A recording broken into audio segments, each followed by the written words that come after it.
Joining me today from members of the Twisted Fate community, we have Amor playing Brother Laverex of the... Are you a Black Shield or Raven Guard, Amor? Again. I am a Black Shield. That's it. You are a Black Shield. Then we also have someone on my personal kill list for playing an Imperial Fist. We have Invictus, who is playing Armin Savan. I'm not sorry. Along with that, we have Matchbook playing Malim Sidero of the Iron Hands, isn't it? Or have I misremembered? That is correct. You maybe got the name wrong, but... Oh, did I? Oh, shit. Sidero, isn't it? Sidero. Yeah, it's Sidero. Ah, sorry. Yep. We then also have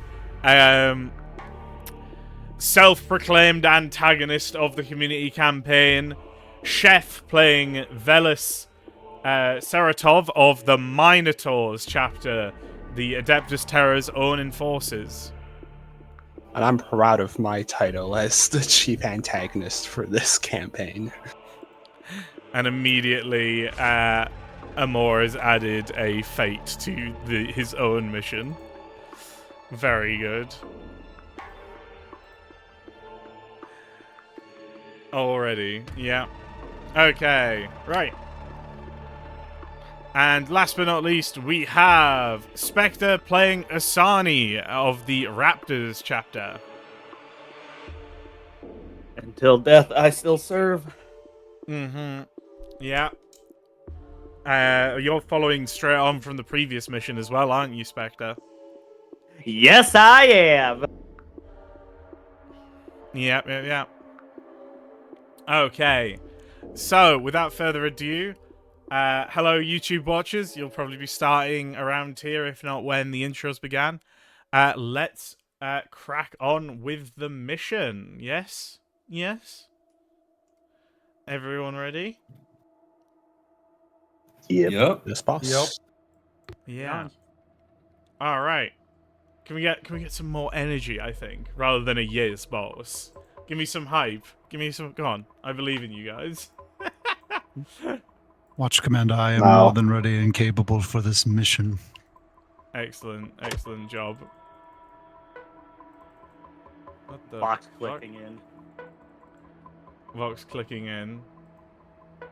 The Lance of Penance has been fucking... someone's messed around with that map and it's terrible now. Oh, very disappointing. Alrighty.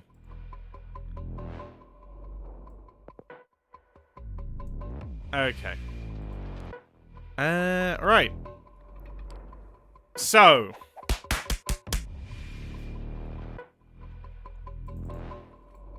Alright, thank you very much, Vivenzi. For your Twist of Fortune. Perfectly balanced as all things should be.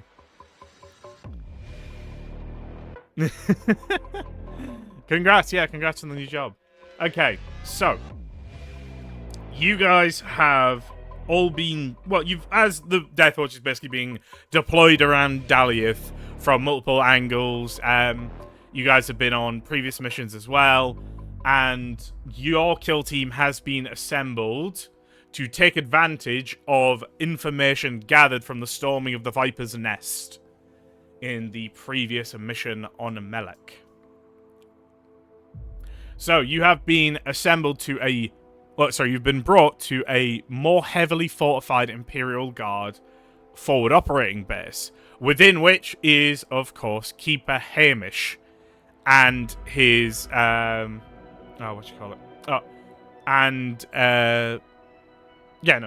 Keeper Hamish is there, as well as all the usual guard personnel. It's kind of less of a stratagem like you're normally brought to on the Lance of Penance, and more it's just a hololithic table in a concrete room, you know, with reinforced paneling. It's very easily big enough. You guys have kind of all been doing other stuff on the planet before you were brought here. You've maybe had a chance to rearm and resupply, but genuinely, trips up and down from the Lance of Penance have become a bit rarer due to the aerial domination of the Tau. Yeah. So Hamish is straight up deployed in the battlefield, advising the assault on Melek. This is basically seemed to be his personal station, his permanent assignment for the Deathwatch. So he's sending requests back to Watch Captain Varvas, who is somewhere else on the planet, and then those missions are being approved or denied. This one has been approved, and a kill team has been assembled to undertake it. So a little bit of free reign for you, for players. What were your Marines doing? Were they on the Lance of Penance for a bit of downtime? Were they doing something else? And I want to give you kind of a description as you enter this guard forward operating base. It's essentially just a big hexagonal bunker with multiple rooms within it and some small bolt-on like office rooms. But yeah, let's start with Amor. What was Leverex doing before he was summoned here for his next mission? So Lavro would have been in the librarium, having gotten sent back due to the death of Brother Nemo, because he is one of the only other Codicere, so he was taking care of the librarium, ensuring that Nemo's notes were all put away correctly and that none of his more psychic belongings were mixed into the improper hands. Mm. And he also was getting refitted for a new jump pack, because he now has a jump pack Sigward geared to himself. So as he's being brought down to the compound and he's going into all these halls and spaces, he's kind of not his usual stealthy self, and he's kind of bumping around a little bit because he hasn't worn a jetpack or jump pack in hundreds of years, or over 100 years. Mm-hmm. It's been a while since you were in the assault companies. But yeah. Alright. Armin, what are you doing? What were you doing, and what do you look like as you're kind of entering this facility, heading towards where where you've been, sent via an encrypted Vox signal? Hey, come here to this location and meet me for this talk. Armin would have been assisting in fortifying any bridgeheads made into enemy territory. Just to help make sure that the guard didn't get pushed back any further than could be acceptable. Was that within Melek, or were you operating outside of Melek? I would have been operating outside of Melek at that time. Ah, okay, very good. Alright, Malum. Hello. Malum probably in the armory as always, working on his brand new las cannon, getting that up to snuff, and he walks into this area silent and just kind of in the corner doing his shiz.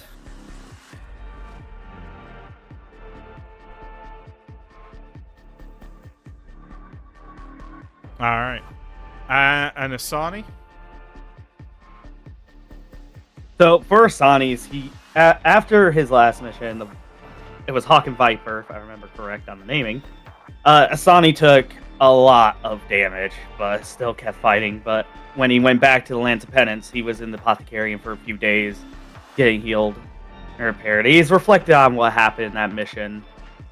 And then the one last major thing he was doing on the Penance was going through his rites of sanctioning in order to have better control of his powers, as he has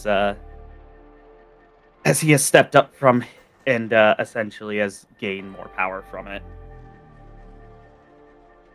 Now he is prepared for this mission, as he has taken the time to equip, bring some explosives and such, in case if they cannot complete said mission. They have to go to Plan B.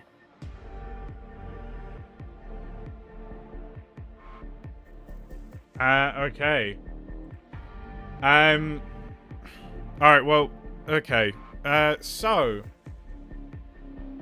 Chef has to leave, basically. That is pretty fucked.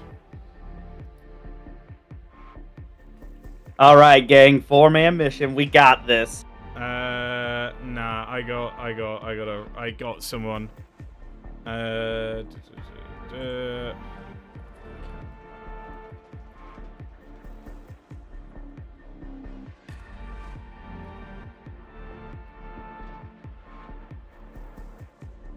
Okay. All right. Let's. Sorry about this.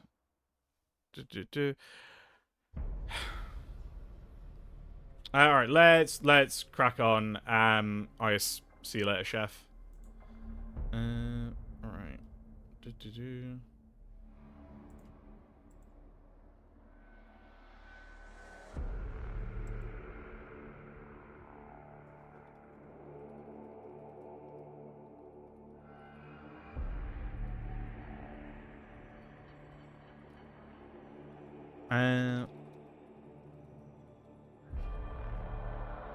Okay. Right. So yeah, we have. All right. Let's just move ahead with the 4. I will see if I can wrangle us up a 5th, and then we can take a break and get them in. All right. So you 4 have been assembled.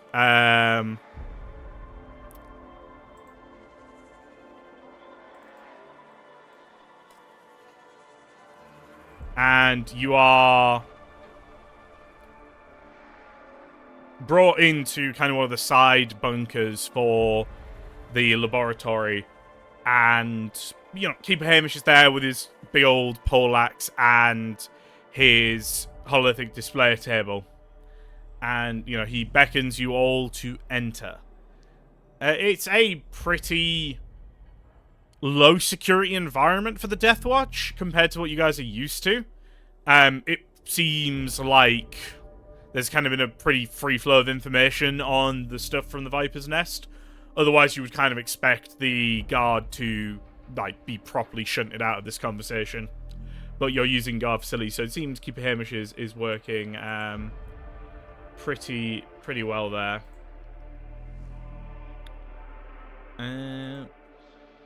Bam. And we have a last second Phil has arrived. Let me get my good mic set up. Just give me a minute. Yeah, thank you. What happened? Who didn't show? Chef turned up and then left. Like any reason, or just did? Not really given I wasn't really given a reason. Oh, it's awesome. Yeah. Well, yeah, these things hope happen. it's nothing serious. Yeah. Let's just move on. Oh, and now everything is broken because Donatellis' sheer presence.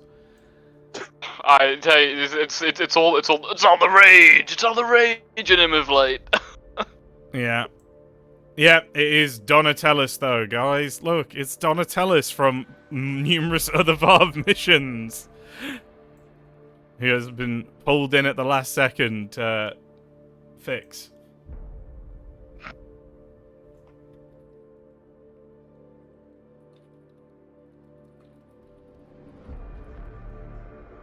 All right. Let's pull in Donatellis. I've just got to get up the correct thing to quickly get this back on track. I swear to God, if you've changed your Discord reactive image, I'm gonna... Well, actually, I shouldn't have. Yeah. I don't think I have. Yeah.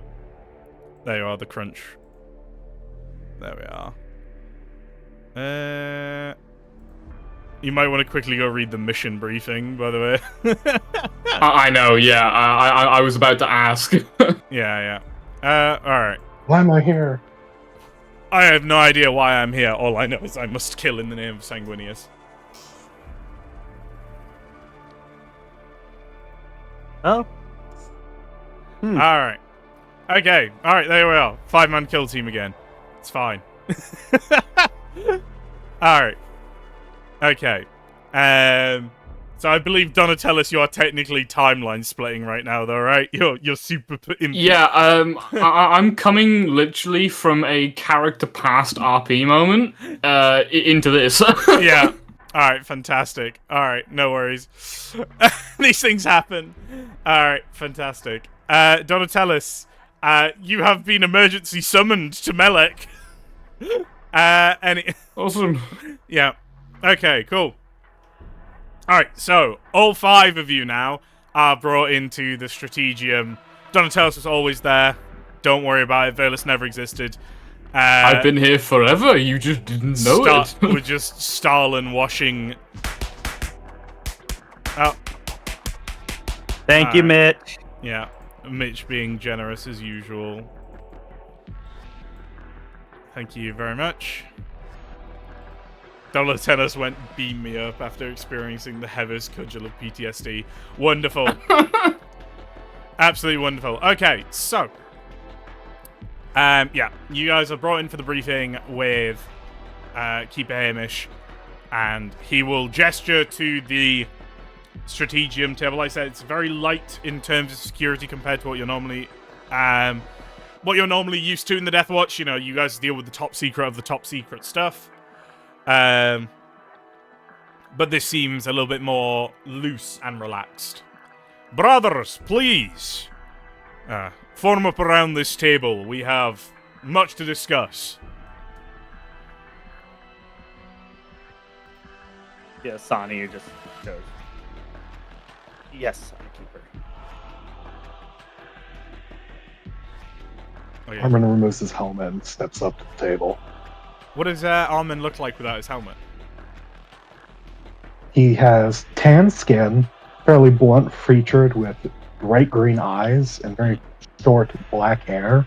Yeah. And a series of very long, thin dueling scars. Alright, very good. Okay. So as you all step up around the table, the Keeper presses a couple of large, Astarte-sized keypads, and a straight-up, map of the next section of Melek. So, for those of you who don't remember or aren't caught up, Melek is a series of hexagonal tiles, basically, and that is how this city is built for the Tau. The Imperium has kind of breached into the outer tiles and secured those now, and is now working on the inner tiles. However, these inner tiles are kind of all raised up on artificial hexagonal pillars, like huge hexagonal pillars. You know, think the size of New York City on a hexagon. These are absolutely ginormous cities the Tau have built. In total, these cities cover, I think, 80 to 90% of Daliath's surface. Like, these are huge mega cities. Like, nearly the entire planet is covered in cities. And they are extremely diverse. Like, these are not quite overwhelming majority Tau populations. Like, there is loads of other aliens who live on Daliath. As civilians, as well as, obviously, helping the Tau as their military auxiliaries. So there is a range of architecture in here, but it's all kind of built on these big hexagonals. So the area you're being shown now is one of these higher hexagonals, one of these kind of more central city tiles. And there is actually a red line that crosses about the upper third of it. And that area that is then demarcated, the smaller half, obviously, is then demarcated as Imperial territory, and the other half is demarcated as Tau territory. About maybe 5 kilometers away from the red line is a little dot on the hololithic display. That is labeled with the sort of Imperial tactical runes as Daemon. Lab Daemon. And the Keeper is going to gesture to this lab and just go, "Brothers, this here is Lab Daemon. We believe it to be a high-priority development lab of the Tau upon Daliath, with some kind of experimental weaponry within. As we are pushing closer to it, we believe the Tau could be pushed into the desperation of unleashing this weaponry. And, considering the Tau do not appear to realize we have the intel from Viper's Nest, we will have the element of surprise on this assault. Your objective is to infiltrate to this laboratory, maintaining stealth as a priority. We would prefer, though it is not critical, that the Tau are not made aware of our amount of intelligence that we have on their positions and facilities within Melek. However, this is the top priority and the main priority within that bank of information. So, simply taking it out will mean that the intel and surprise has been well spent. But still, stealth is preferable. We don't know what is within this laboratory. We simply want you to ascertain as priority what is contained within the laboratory and report back. Secondary, recover or destroy the technology if feasible. And then, as a third, do not give away our position. In addition to this, our intelligence suggests that this being a raised city, it has service tunnels, as well as sewage tunnels, within the hexagonal plates. Thus, we believe that you may even be able to infiltrate into this laboratory without crossing overland through Tau territory. Are there any questions? The mission is relatively simple. Asani would kind of, I guess, step up a little bit just to show he has some questions, but one of which is, do we know what enemies are possibly guarding this facility? Considering it is discreet rather than openly defended, we think you might only encounter a light enemy resistance.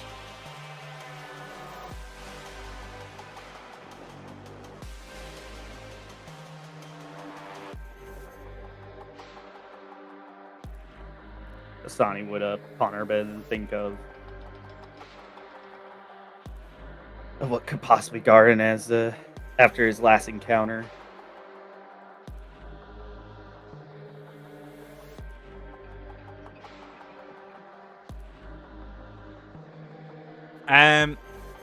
Do you guys...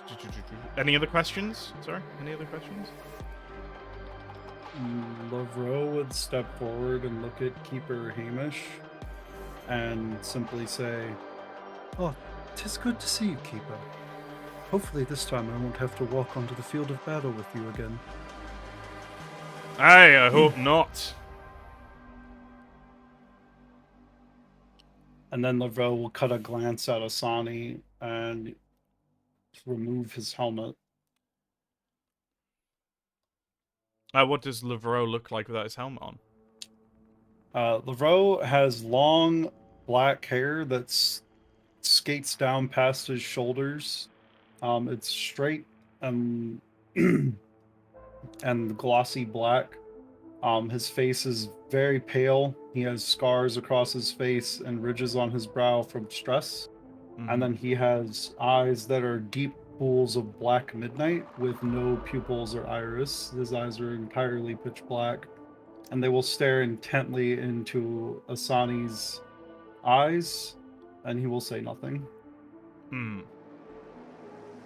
Asani would take notice of this. However, he decides that in his mind he does question if maybe he should say so, but he thinks it is irrelevant for the mission. Mm-hmm. And then once Lavro knows he has his attention, I would like to speak telepathically to him. Okay.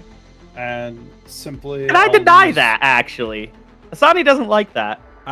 Yes, technically you can resist it, but then it would be at that point it would be an actual casting of psychic powers to kind of like, because it has to be a willing target basically. Well, no, it doesn't have to be a willing target, but a psychic has the power to block it. So I don't know. So yeah, Livrex, you would kind of extend out your telepathic mind, and then you would just encounter a brick wall of Asani's thoughts. And that would just, like, you would need to put power into it to go any further, you know? For Asani, he may have worked with the Black Shield known as Nemo. However, he does know that not all Black Shields are like Nemo. And he definitely does not want one in his head.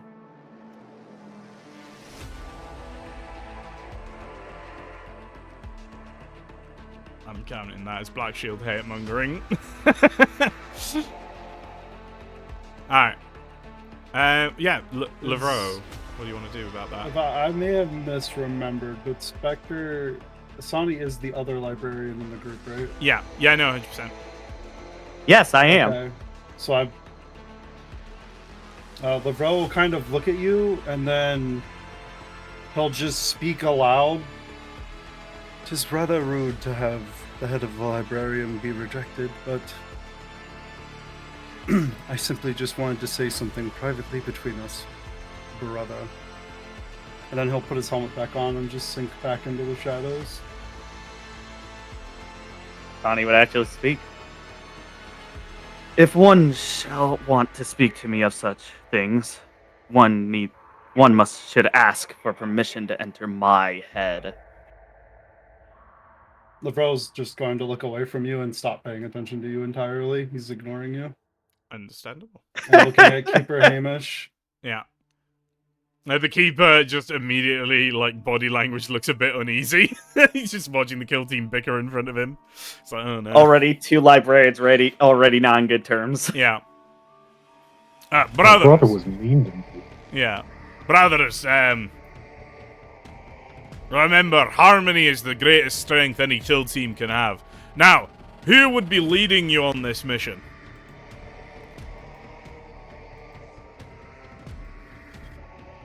Do none of you step forward? Does anyone have any burning desires? Honestly, with this being a stealth, the problem is that I do not have a high fellowship. But Asani, with this being a stealth mission, he would step up. Asani would say, "I nominate myself as squad lead, as this is a infiltration mission. It is best for those who have the most knowledge of such."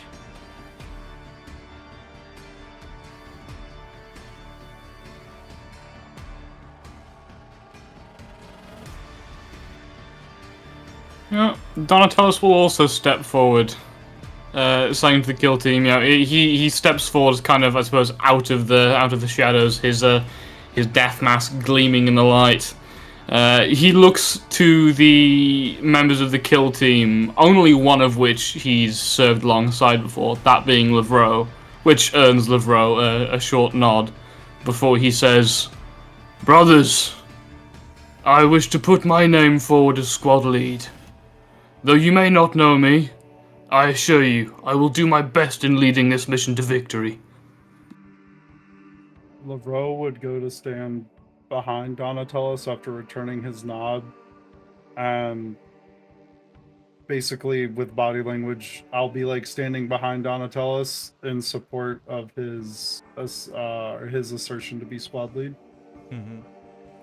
Alright, so is that 2 for Donatellis, 1 for Asani? Armin would throw his support behind Sonic. Oh. Malum, you are the deciding vote. Malum will also vote for Asani. I think Keeper Hamish looks even more uneasy about this. What? No, because you've got the kill team split between 2 and 3 now. Boy. It's like, it's not good. Yeah. Oh no. It's Lavro like, would look at Keeper Hamish note the unease and simply explain his vote. Keeper, my vote is not to cause split between the kill team or any warrior. I have simply served with Donatellis before and know that if this mission were to breach stealth protocols, he is a fierce warrior and would know how to lead us in an all-out engagement. Very well. You are Deathwatch Marines. I have faith in you. Now, your requisitions are waiting, having been ferried here. And he will just kind of gesture to a doorway which leads to, like, a supply room filled with crates. Alright, Asani, what oath will the kill team be taking?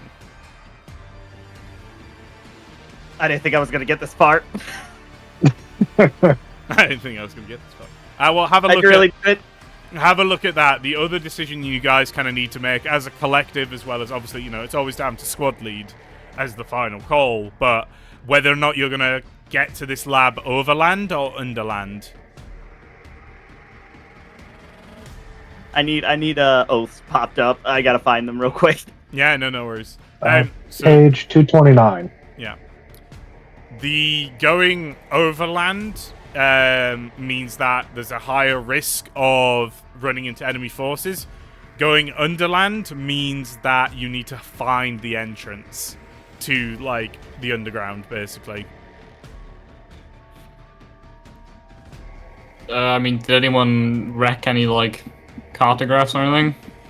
Man, I was going to, but then I thought it wasn't gonna be as good. Yeah, I mean, so I don't, like, have a rec list. Yeah.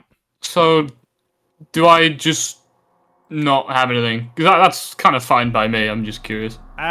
You've got 37 requisition. Okay. So you can slap a cartograph. Yeah, in there. I will. Yeah. So quickly spend your 37 rec in the background. It's individual recs. So yeah. Good.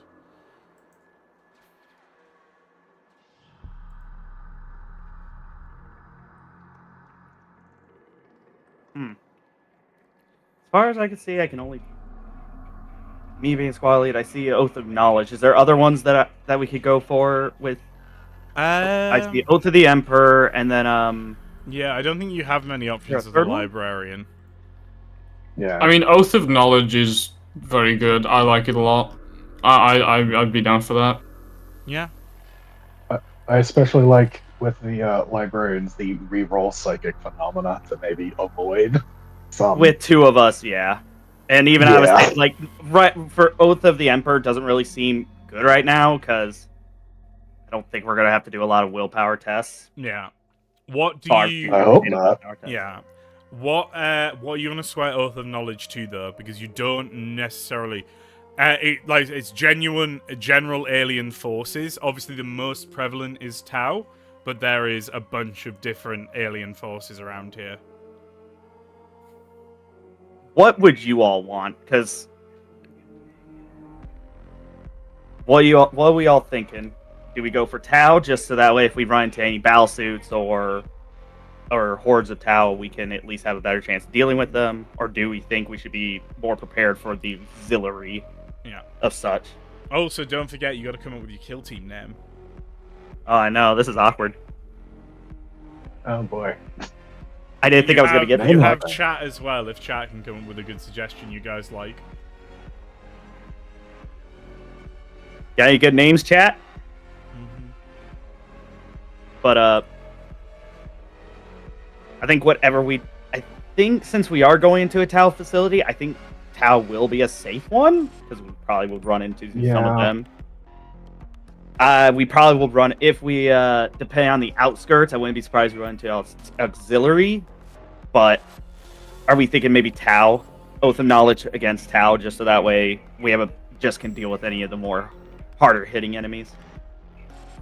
Yeah, I think Tau will work best, especially because stealth suits are always going to be a problem. Because just because this area might be lightly defended doesn't mean they're not going to have, the guys who can sit where you can't see them and then shoot your legs off out from under you. Yeah. True. Anyone else have something to say about the oath of target?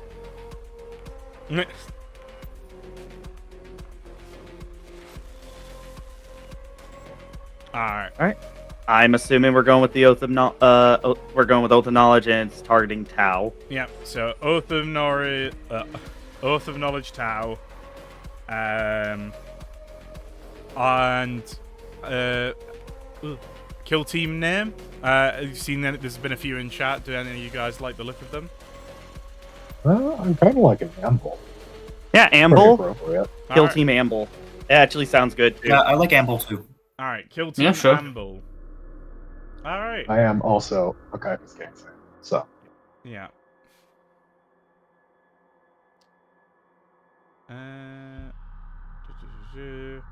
Right, so kill team Amble. And yeah, what's the tactical plan then, guys? Do you want to discuss it a bit in character, or do you already have like a firm idea if you're going overland or underland? Sonny. Underland. Sorry. Yeah. You're good. I'll be quick. Asani would, after the selection of squad lead and announcing the oath of knowledge, Asani would bring up how going under would probably be better for us in order to keep our cover, and it would allow us to avoid unwanted attention. Any objections? No, Armin would definitely agree with the tactical assessment with that. I agree. It would be most logical. Is this to go underland? Sorry. Yeah. Yes. Yeah. Donatellus will producing a cartograph. He will say, "Aye, squad lead. I concur with your assessment, and this should come in handy."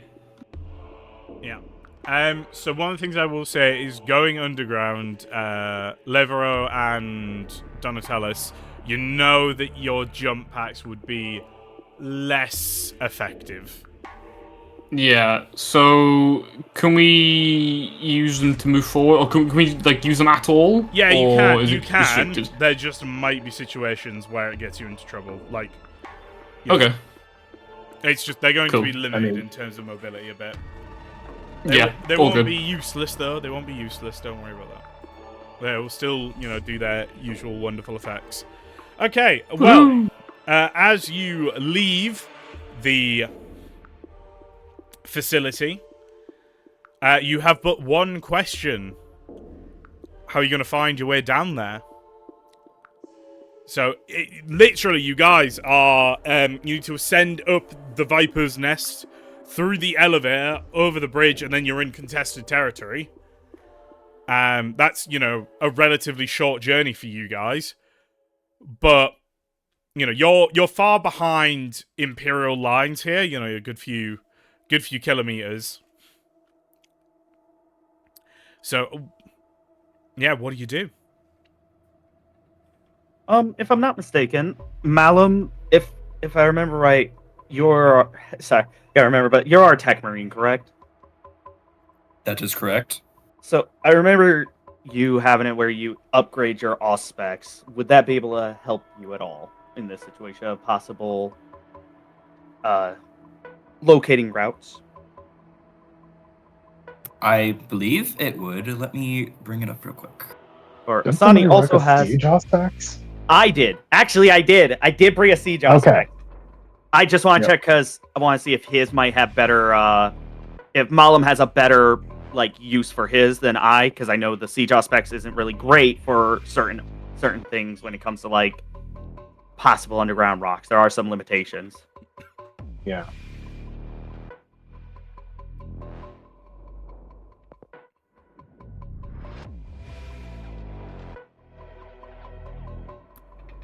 So it functions as a full auspex with rerolls on perception, and I can gain plus 22 awareness tests and use a tech use test to detect anything that wouldn't normally be detectable by normal human senses. Yeah. With you need the siege specs really to peer through. Like, if you want to go through and scan the whole underground to try and find like underground passageways and corridors, you need the siege specs for that. Your regular specs is pretty good, but it can't penetrate thick material, basically. All right. Well, good thing we have both. Yep. Yeah. No. Well, Okay. So, are you just going to start walking up and down this entire massive city and just scanning with the siege specs?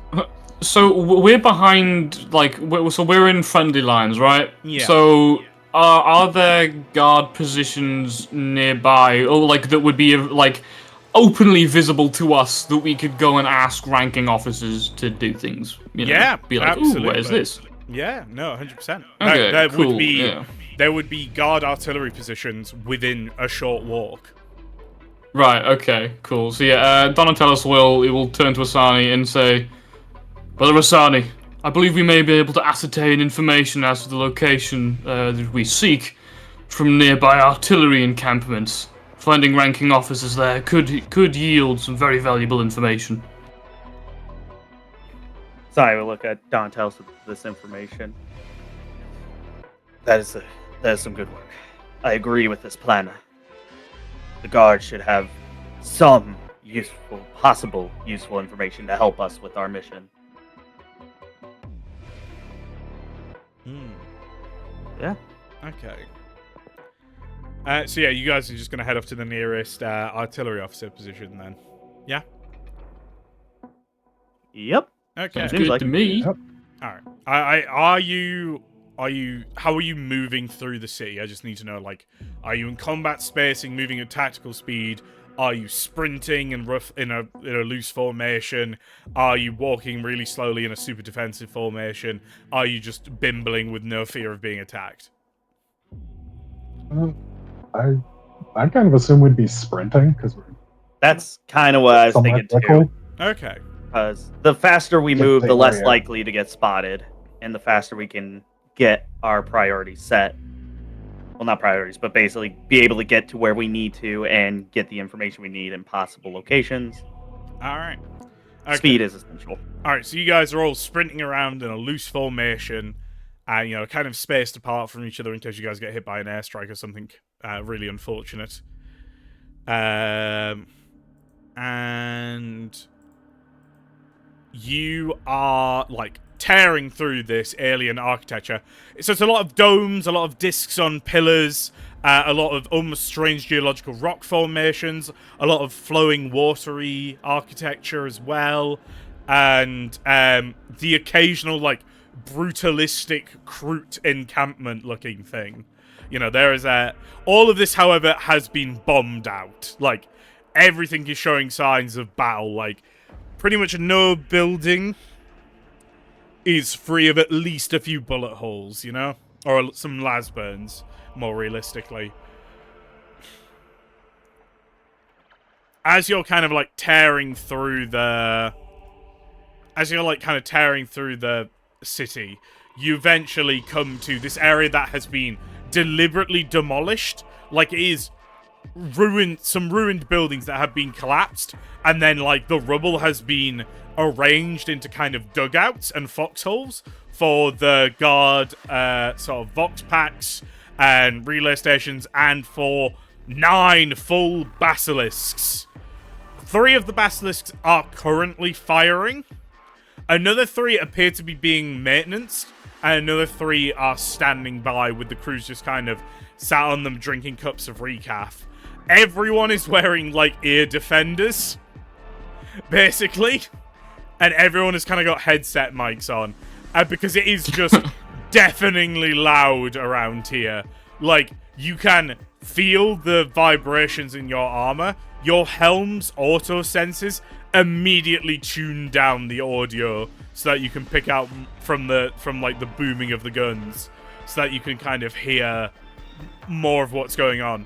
Unlike everyone else here, you can actually hear people talking out loud, thanks to your helmet's amazing sensors and your Astartes hearing. yeah, the as Dino God points out, the line "Somebody call for an Earth Shaker" is being reiterated at least 15 times a second. No, not Dawn of War speech. Oh no. Sir, yes, sir.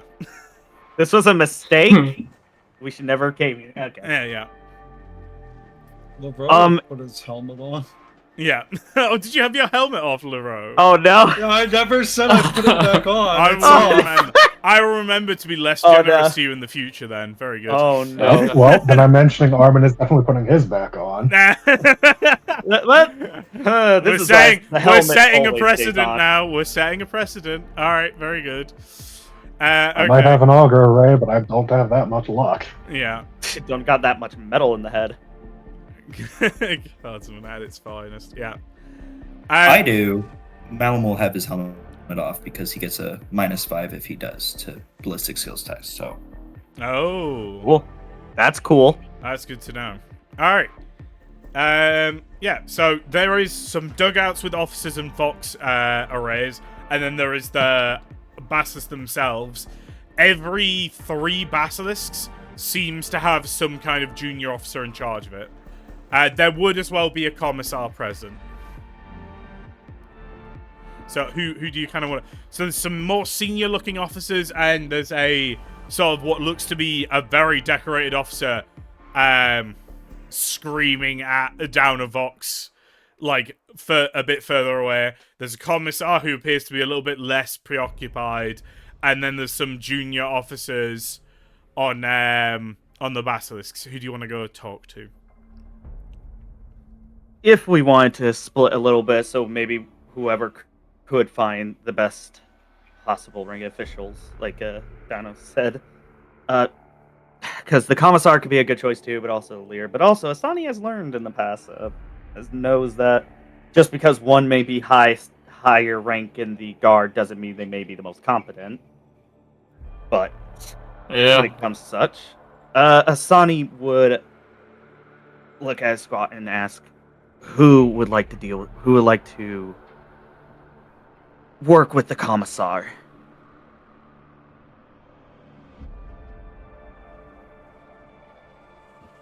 I can, if you so wish, squad lead. Alright. Go ahead. Alright. And that was Donatel's, correct? Yeah. Alright. Asani would give you the go-ahead to speak to him. Asani will look at the other and say, would anybody want to, like, essentially, who will try to get information from the other officers? I will go to the higher official one. I do not know if you will have the best, but... Yeah. Armin will just nod at you and say, I will speak with the junior officers. Bro will look over and sign in a hand signal that only Asani will understand that he'd like to speak to the common folk, like the regular grunt guardsmen, to see where enemy movements have been and if they've noticed any enemies retreating recently. Asani would actually understand those hand signs as due to his chapter such of training and such tactics, he would give you the go-ahead. You may go speak to the common folks. For all we know, they may have more information than the higher-ups. Yeah. Never underestimate those that are closer to the ground. All right. If you want, then Malum, if you don't want to go with any of them, if you want to come with me, we'll go to the higher general then. The one who looks fancy, who may know stuff but may not, because you never know. Yeah, no, that's fair. Yeah, Malum will go with Asani then. All right. Who wants to go first then with their talking? I can. All right. Starting with the commissar first then. Right. So, on his way over to the commissar, splitting off the group, he Donatellis offers his blessings and makes a sign of the Aquila to a few of the artillery crews that he passes. Just kind of thinking to himself, Emperor bless the guard and their prodigious armaments. And so he walks up to the commissar, giving him a fist to the breastplate in a legion salute, saying, "Hail, commissar! How goes the war against these pernicious Xenos?" So the commissar you've walked up to is quite a thin, young-looking man, with sort of greasy brown hair that's like badly concealed under his badly concealed short, it's quite short cut, but his cap is like a bit skew whiff, so it's not like doing too well. He has a cup of brown steaming liquid that doesn't quite look like recaf in one hand, and like a cigar, and like he's got something in his mouth, like he looks like he's eating a biscuit or something, and like as you just approach, he like freezes up and like stares at you, and he is really taken off guard that you've just wandered over to him. There is like a young, kind of like female guardsman, just like sat down, like on a ammo crate that you didn't see before when you were walking over, and he is just like she's looking up in awe. She appears to have like a rag in one hand, like it maybe looks like she was about to polish his boots or something. But yeah, they're both just staring at you, and he is just like, "My lord!" And he like quickly scarfs down the biscuit, drains like the mug, and then just starts coughing and thumping his chest as like, "My lord! Oh no. He like throws the mug down and like salutes and then like tries to put his cap on straight. Yeah, yes, my lord. Seeing the rather overt display of shock and I guess humility to some degree before him, Donatas he lets out a small chuckle, saying, "No need to avail yourself so hastily, Commissar. Take as much." Very funny, my lord. I require you stout of thought.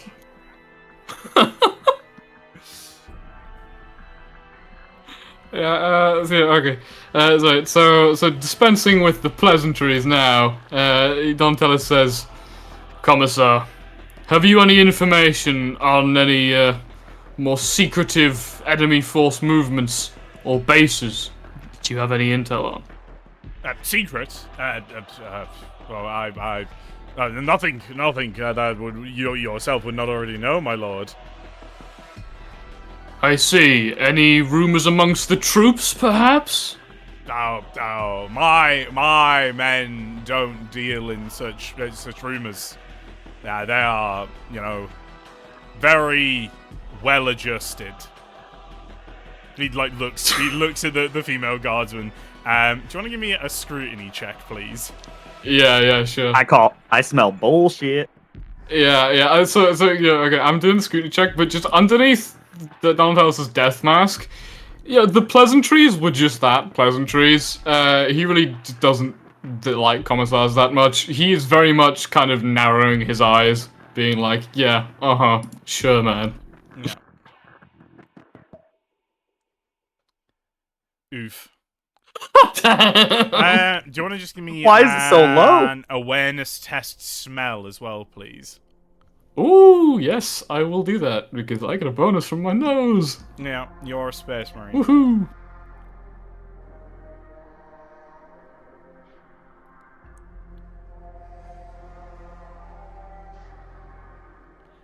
Okay, so, due to your social ineptitude as a space marine, right? You're a space marine, you don't understand body language and emotion from regular mortals. It's all very perplexing to you. These two seem really just acting weird in front of you. They also smell really strongly of each other, which is kind of weird. I know what they're doing. Ah, boy. You kind of like have no idea what's really going on here. And honestly, you find yourself getting a little bit frustrated. You're like, you're basically your psycho conditioning is kicking in a little bit, and like you're Bitch. mad you don't understand this because you're not human enough. Yeah. Okay, so just after taking in a brief sort of smell through my helm's senses, he just lets out a small, like just a little grunt of kind of confusion and annoyance at what he smells. Right. Okay. Yeah. So what? So yeah, you said no rumors then. Nothing of the sort. Yeah, that's what he said last. Yeah. Okay then. Donatellis will, you know. Sorry.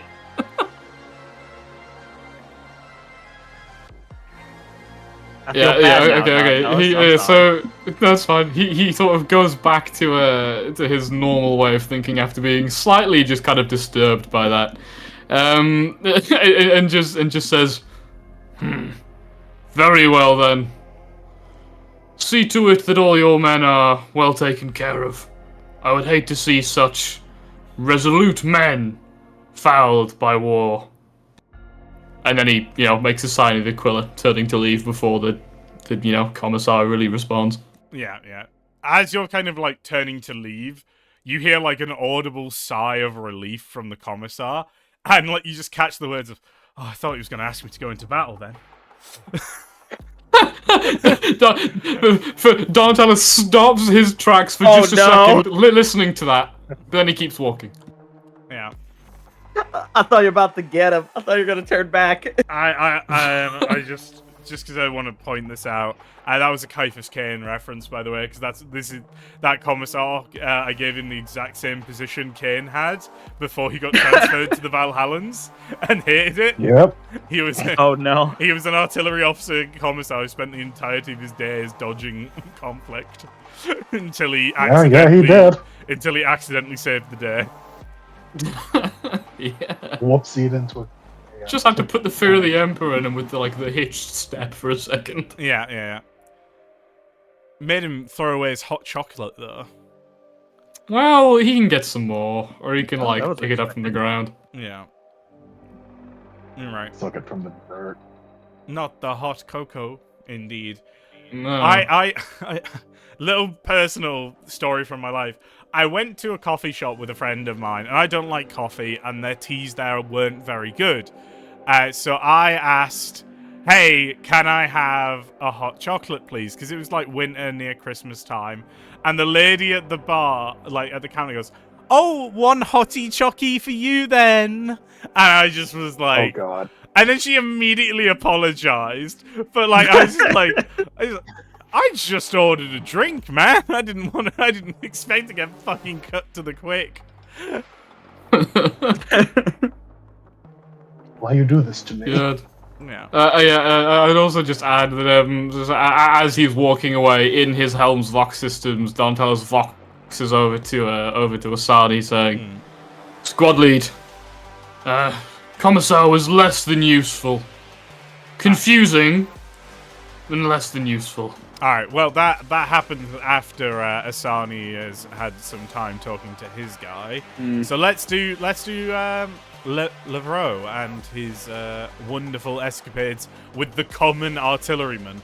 So are you going to the guys, like, drinking recaf on their basilisks, the crews that are actively firing, or the guys who are chilling out in, like, foxholes? I'll be going past the firing basilisk to the guys actively, like, in foxholes scanning the field. No, these are crews who are... the regular men who are in the foxhole are crews who are stood down, so they're straight up sleeping right now. That is not what foxholes are used for, Varv. Where else are they going to sleep right now? I ask you. On the ground, in the open. Yeah. Foxholes are vertical. Okay. Sorry, that was my confusion. This is the Imperial You'd be Guard. surprised what you would have to do. Well, they're not really foxholes. They're circles, like, of debris that have been built up. So it's like a little wall around them. I literally imagine tanks firing with foxholes in front of them and guys standing there with their las guns up and to shoot. My bad. No. These artillery pieces wouldn't have Imperial Guardsmen set to... They might have a couple sentries. Yeah, they would probably have a couple sentries. But, like, the crews here are pretty far behind lines, so they haven't had a... they haven't had some infantry set to guard them, it would seem, around here. Whether or not that is foolish is a separate question. They might not have been able to spare the men, for example. Okay, then Lavro would not want to attempt to speak to the guardsmen that are firing the tanks actively. So he'll walk up to the ones doing maintenance, because they are more than likely just fresh off the firing line. Yeah, so just to reiterate, there's a row of 3 basilisks that are actively firing. There's a row of 3 basilisks that are on standby. And there is a row of basilisks that are actively, like, getting their barrels cleaned and being dealt with. Then there are some foxholes, well, really defensive areas that will shell from with protection from counter bombardment. And the basilisks are also fortified in with sandbags and debris. There's, like, some areas that have been built up for protection that have some other crews sleeping in. And then there's some areas that have been built up with protection that have senior officers and Vox operators kind of working together to coordinate fire. And then they have, like, there's the biggest, dickest looking officer is in, like, somewhere, one of those as well. I'll go up to the guys doing maintenance. Yeah. Alright, so there's a guy with a big soapy brush. And a couple of guys with, like, oil cans. Lavro will walk up, his glaive in one hand. He's kind of using it as a walking stick, like planting it in the ground. Yeah. And as he gets closer to the guardsmen, he knocks the butt of it into, like, a piece of recrete to get their attention before he speaks. And he will look at them and say...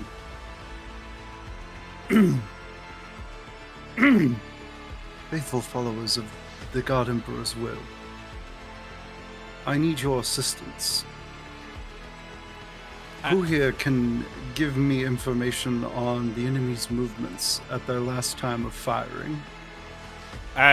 So, as you kind of walk up to them, and you tap that rock crate, it's just not enough noise to really get their attention. However, the moment you speak, you connect into their Vox network, and they do hear you clearly.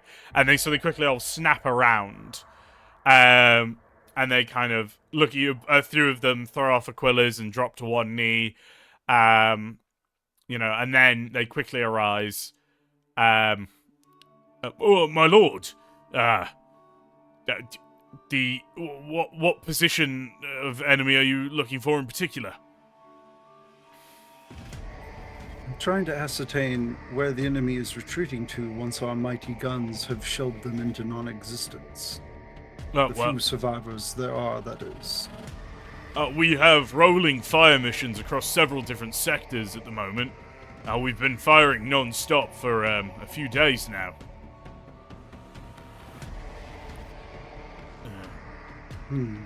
Have you gotten... My apologies, guardsman. We could draw you a line on the grid squares of the target areas. Would be greatly appreciated, guardsman. Have the enemy been being reinforced from any positions in particular? Pretty much all coming from about the south, I think.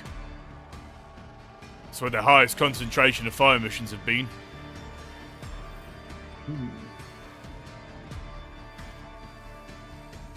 Lavro will kind of ponder for a moment and look around, and then nod to the guardsmen and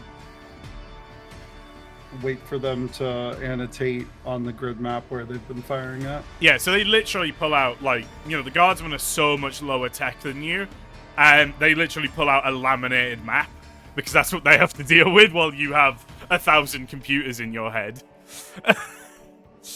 And they, one of them pulls out like a red marker and just like draws like scribbles a large area in the south and then draws a line. And you notice that kind of to the east of their position, there's actually there's a lot of fire missions that are a lot closer to Imperial lines.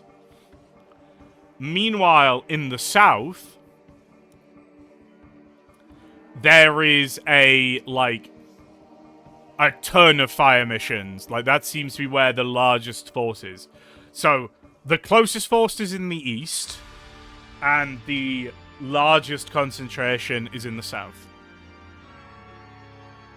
What information? So Lavro, while the guardsmen are drawing on the map, because I have total recall. Yeah. Do I need to roll anything to like just observe all of the information on the map? No, you have total recall. Okay, so I'll look at the whole map while they're drawing and try and see if there's anything else I can glean from. And then once they're done, I will look at the guardsman that's showing me the map. What of this position in the east, guardsman? Why are we firing so close to our lines?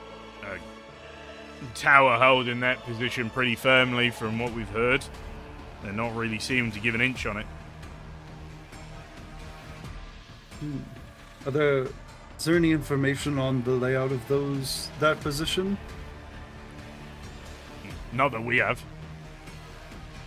Good, then I shall vox to my other companions here and see if they can glean information from your senior officers. Alright. And the Vro at that point will patch into the Vox network and say to the entire squad, it would appear that the enemy is concentrated most heavily in the south, though there is a position here to the east, and I'll read off the grid coordinates from the map. Yeah.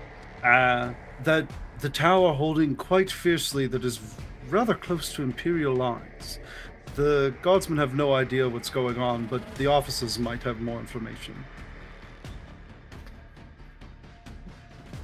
Yeah. Alright, well, I think that means we need to see what Asani and Malum get out of the senior officer. So, Malum, Asani, as you kind of approach this guy, he is in a well-fortified area that's had a bunch of stuff built up.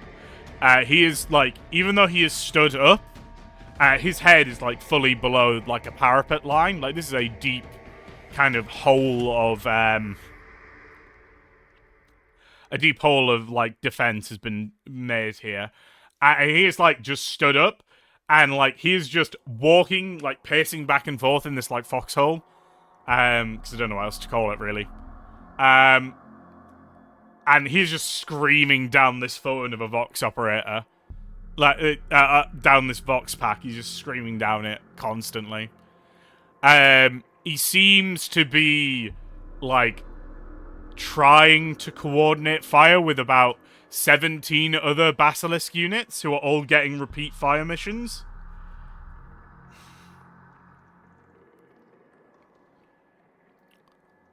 When Asai approaches, based on his uniform and such, what would be the proper term to call him by? He looks like he might be a Master of Ordnance. Alright. So he is a special rank within the Guard of a Master. So he's basically a very high up NCO. He's not actually an officer. Okay.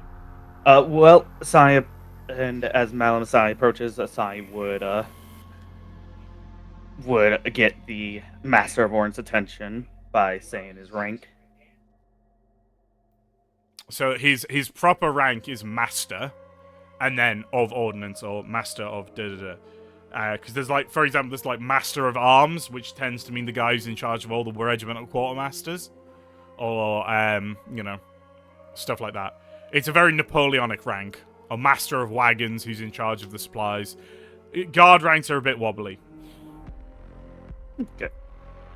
This is how I approach. Going, Master of Ordnance, I require your assistance. The Master of Ordnance kind of looks up for a moment, sees you guys kind of towering over him at the top of his little dugout, and he pauses. He kind of like he makes a quick aquila to you, and then he like hurriedly starts barking stuff down the Vox operator, and then hangs it up, and then falls to one knee and presents you the aquila. He goes, "My lords, forgive me. I was in the middle of coordinating a fire mission." When the Master Orc goes to a knee, instantly Asai would say, "We do not have time for such pleasantries or acquaintances." I'm trying to think of the proper word there, but they do not have time for formalities. My squad is on a important mission, and we need possible information that you may have of the battlefield. Yeah.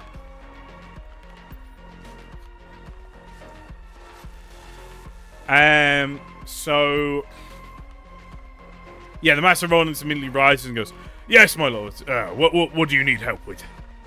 What can I be assistance of?" Okay, so make sure I put these in the best order, but my squad is on a mission to find a certain facility or a possibility of its location. I would like to know what the power lines are looking like, and what are the areas you have possible enemy like movement, and where in what the battlefield might be looking like currently, essentially, like what the enemy's doing. Well, the tower are holding firm to the tower, getting masses of reinforcements moving through the south, and are putting up stiff resistance in the east. But we're making good progress in the west.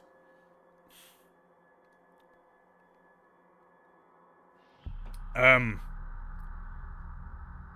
wait. No, the west is the way the Imperials came from. Yeah, because you guys have gone so far east now. Yeah. We're making good progress in the north. Where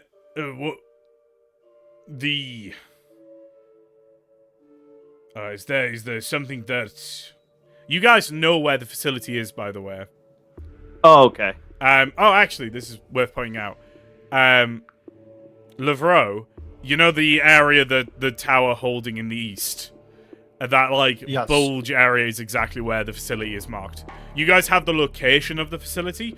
You don't have the location into the underground tunnels.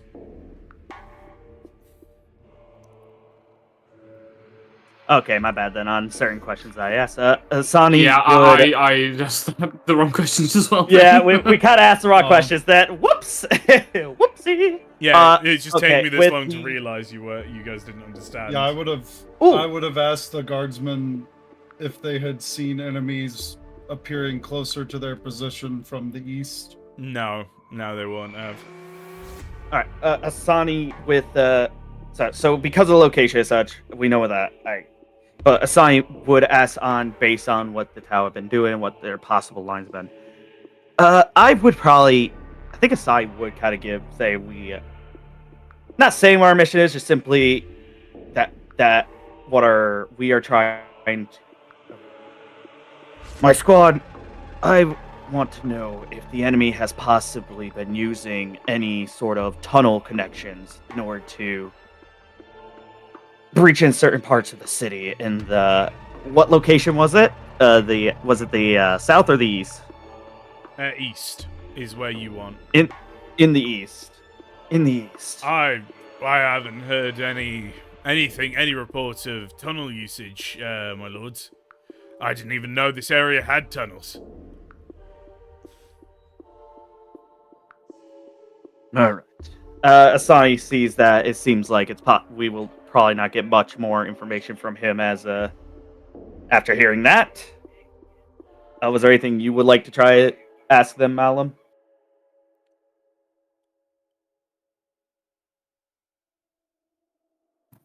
No, I'm not sure if there's any more we can get. Yeah.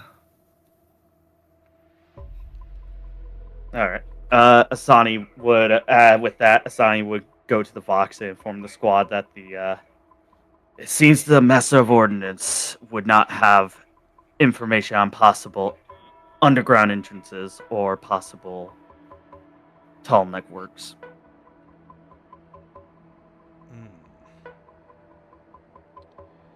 All right. Well, then a little while later, the vox messages from Donatellis and Leverex come through, and what do you guys want to do then? You'll meet up, away Did from the Armin officers. possibly get anything? Oh, sorry. What? Was, I Armin? haven't talked to anyone yet. Yeah, sorry, Armin. Who are you talking to? I was going to go talk to the junior officers. Ah, all right.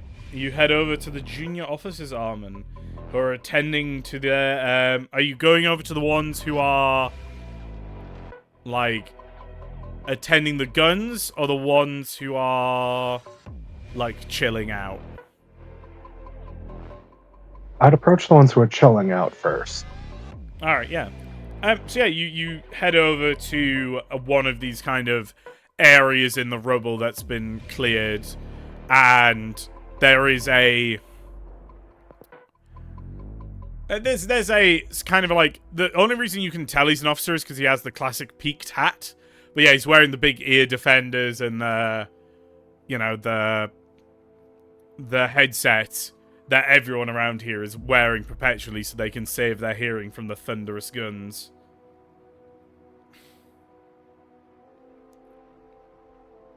What would you like to ask him?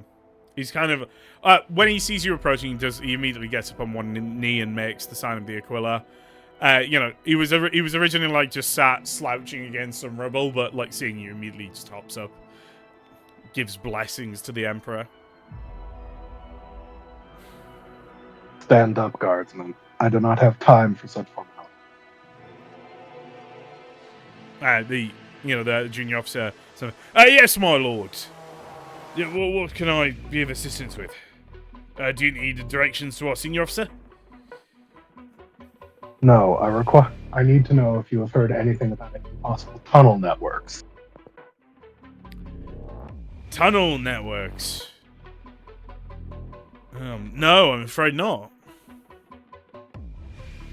Any rumors from other regiments? Well,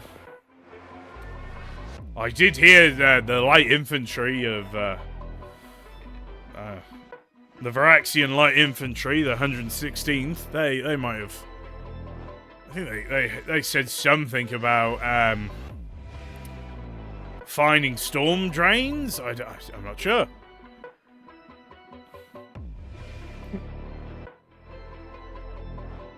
Do you have their Vox codes or information on where they are currently positioned?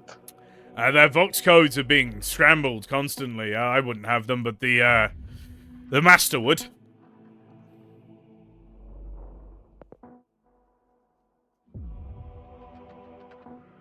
Armin's going to nod his head, thank the guardsmen, and then just point at a section of the rubble wall he's kind of built up and just go, "You should reinforce that." And then he's going to start boxing Sonic to inform him to ask for the Vox codes. Alright, no, well, I think this will probably happen while you're still talking to the Master of Ordnance, because that'll happen very much in a very short amount of time.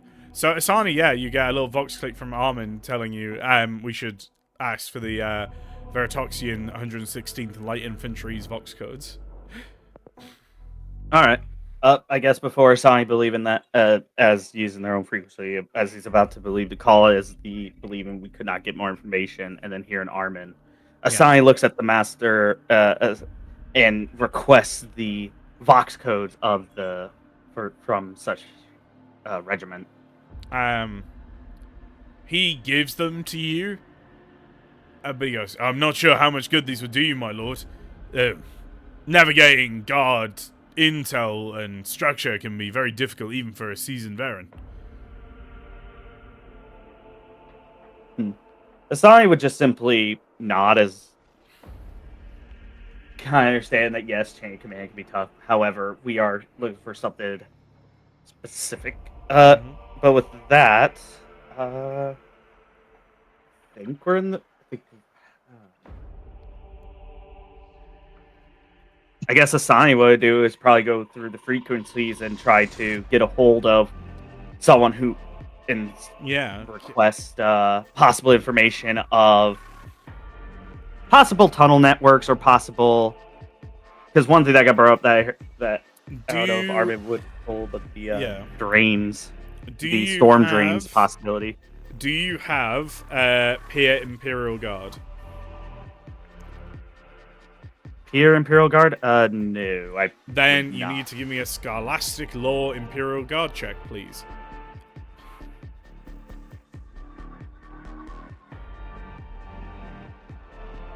Any way I could help with this? Yeah. Yeah, unless there's someone else who has more who actually has like a trade with the guard.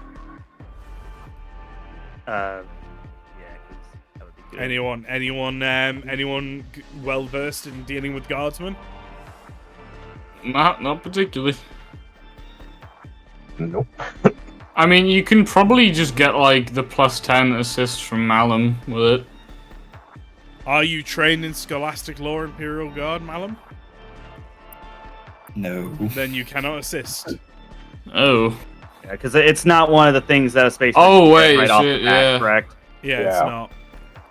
So that means I'm not trained in it. Then you automatically fail.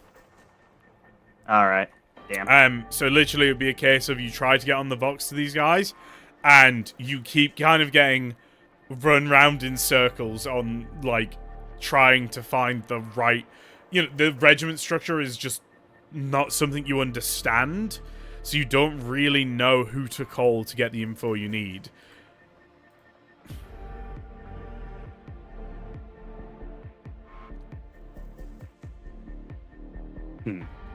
Seems that the guard's network is very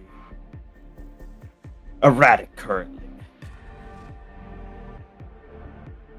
I think the last thing would Asai do would be to ask the Master of Ordnance if are you possibly able to get a hold of put it down the line and see if someone would have possible information.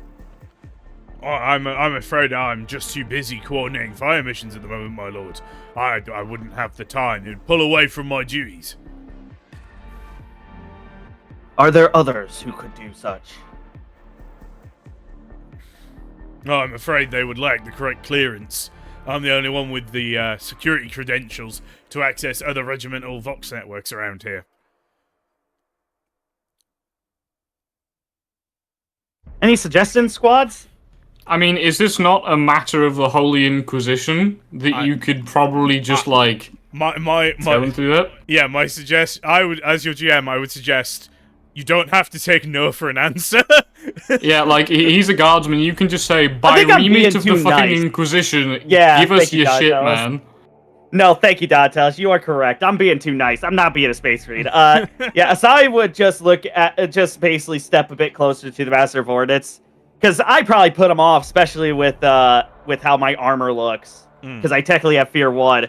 I tell him, this is a much more important matter than calling in artillery coordinates. Alright. You will make time for this. Give me an Intimidate check.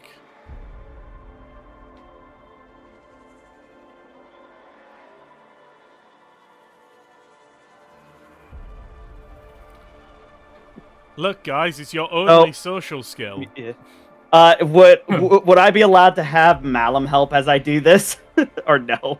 Malum, are you going to help Asani intimidate this Master of Ordnance? Yeah, of course. How are you helping?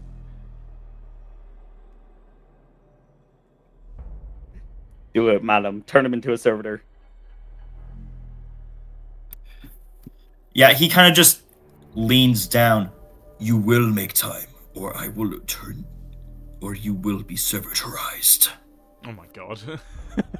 Alright, See, yeah. That's actually a thing that could happen, because he's an Iron Hand. Yeah, no, that's a plus. They have been known to do that. Alright, so that's a +10, and you gain 1 extra degree of success should this pass.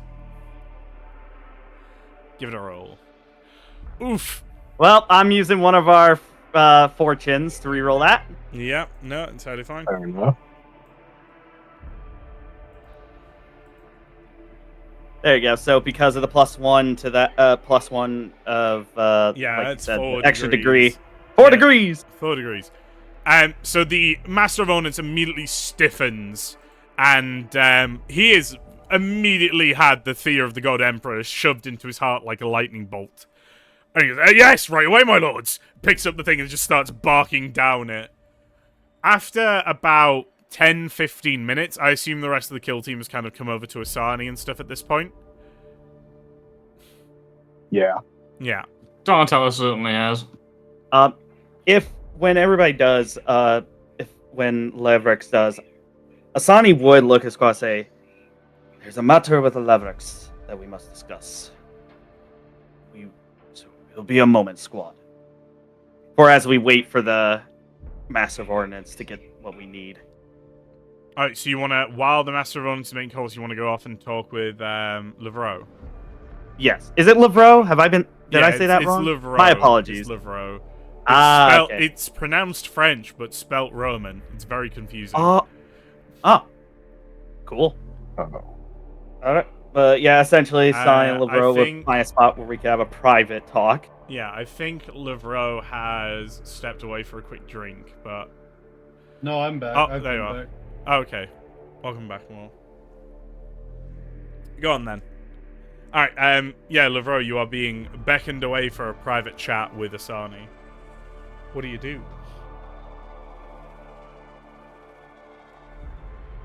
Actually, Asani, moment it's clear that we have our moment of privacy, Asani would be instantly speak before Levro could and say, "I understand that you are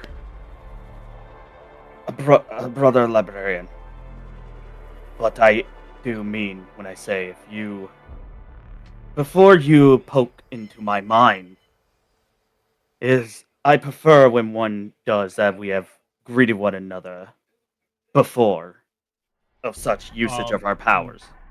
Levro will turn in a snapping motion suddenly and simply look at you and go, "On this mission, you are the squad lead. Back on the Lance of Penance, I am the head of the Librarium, and you are a Lexicanum, and I am a Codicea. So You do not tell me how to utilize my powers." So, technically, you are not the head of the Librarium. There is no head. I was about to say, like, wait, is he actually the head? Because told Asani would have me- been way more respectful then. You told me that I was pretty much in charge of the Librarium as the most senior ranked librarian once Jedi died, and Nemo's now gone. No. But that's not an official rank. You are the most experienced librarian. You don't have the I am in charge rank, though. You're not part of the command staff. Okay. You are the most senior librarian. That's what I was saying. But you said that there was no... Because there's no actual head of the librarian. There is no actual head But, either. like, I do, like, the majority of the duties as far as, like, that the head of the librarius would do with permission from the Watch Commander. Yes. Like, as far as, like, organizing the librarian. Yeah, but right. You will have a seat on the council, but you are not given the rank of master. Do you understand? Damn it, I took a swig of water, and of course you say that. It's the you have not been let into the inner circle. You haven't been given the official rank. You're being made to do the responsibilities and duties, but you have not been given any of the power or privilege. Okay. Then Levro will turn. No, then Levro will turn and look. No, it's because that's like me as a player person misunderstood what you had meant. Well, it's still perfectly fine for in character for Lo to say I'm the head of the Librarius, but Asani, because effectively you are, but you don't carry the rank, so Asani can just be like, says who, says you. Yeah, but so it's up to you. With the way I've played Levro previously, I would like to change it, because if I don't have the actual official rank, I wouldn't throw the weight of the rank around. Yeah, no, it's fair then. No, it's fine. Yeah, but it's not an official rank. Yeah. I would turn and look at you and simply say, I was not trying to poke into your mind. I was simply trying to convey a message, which I will now convey rudimentarily. And he will look around to see if anyone is listening, because he's just kind of speaking openly at this point. Do you want me to roll awareness? Yeah, sure. I will not use my auspice. So I actually have a chance of failing this. Well, don't forget your Oh. plus 10 for heightened senses. Plus 15 Mark 6 helmet. Plus I have 10% trained, so I No, already you start get with you a get basic. you get auto senses and heightened senses. So you get a plus 10 for Wait, so heightened it's not- senses because you're using your eyes, and then you get your plus 15 for auto senses. Okay, my character sheet might be set up wrong because I have plus 10 in talent, plus 15 in mod, then I have the plus 10% clicked. You get heightened senses for being a Space Marine, so it'll be in the Space Marine ability section.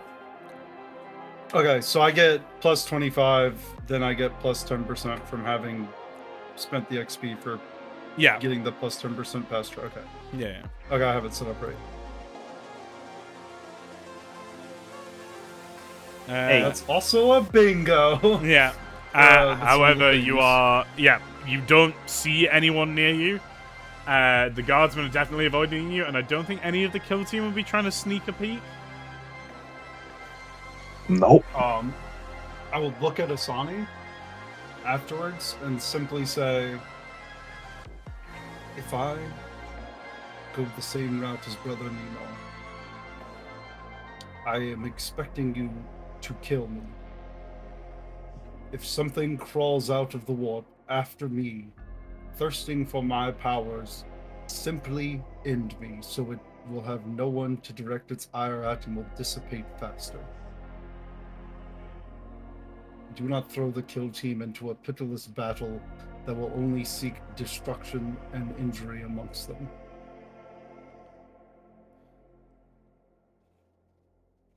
Asani is kind of surprised by hearing this, but also understands. And these are his words. I understand the risk of our powers. I know what it can do. But I assure you of this. It could have happened to me, as I could have been the one who summoned such. Nemo was the Look- unlucky one. We were Look, bro. forced into it. We were forced into the position that we were in. But just remember this: I am proud of Nemo. And Little bro will start doffing his helmet after you say you're proud of Nemo.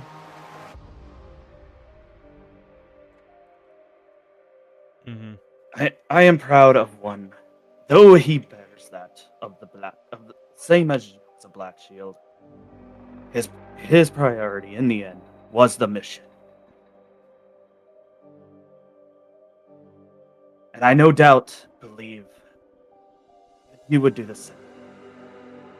And I do not fear what if your own powers might cause such things to happen. For if we allow the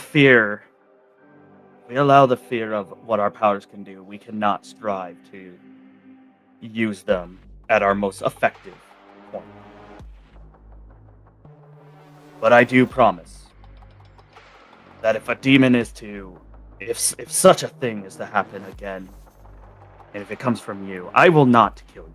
I will kill the demon. I will not let it take another brother of mine.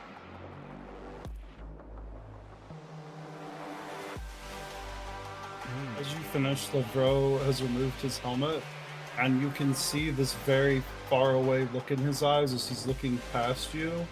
And he has this sullen, downcast appearance, and he's looks like he's almost lost in thought, and he kind of slowly fades back into like the moment. And he looks at you. You remind me of... Never mind, I can't speak on that, but I carry my own resignations.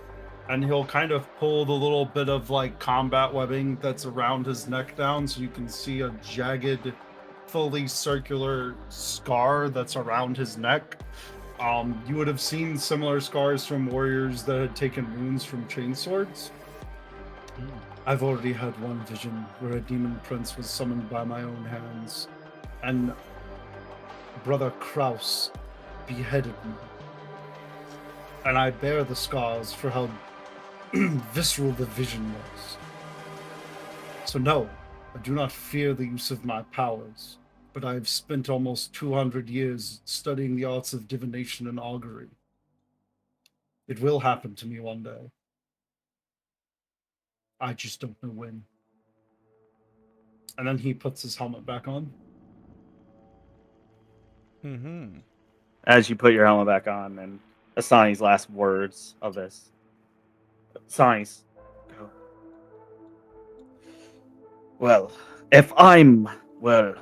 if such a thing is to happen, we will make the demon regret coming out of the warp then. All right. Bro will offer you a handshake, like a Spartan forearm gripped handshake. Yeah, Asani would, like, honestly, because of how Asani and the Raptor Crows usually, but Asani would accept the basically brotherhood. Shut up, people. I'm looking at the chat. It's like, stop it. Stop giving Varv ideas. Yeah. But Asani would actually accept the handshake as being in the watch. He has grown from what his teachings have been, and has grown himself.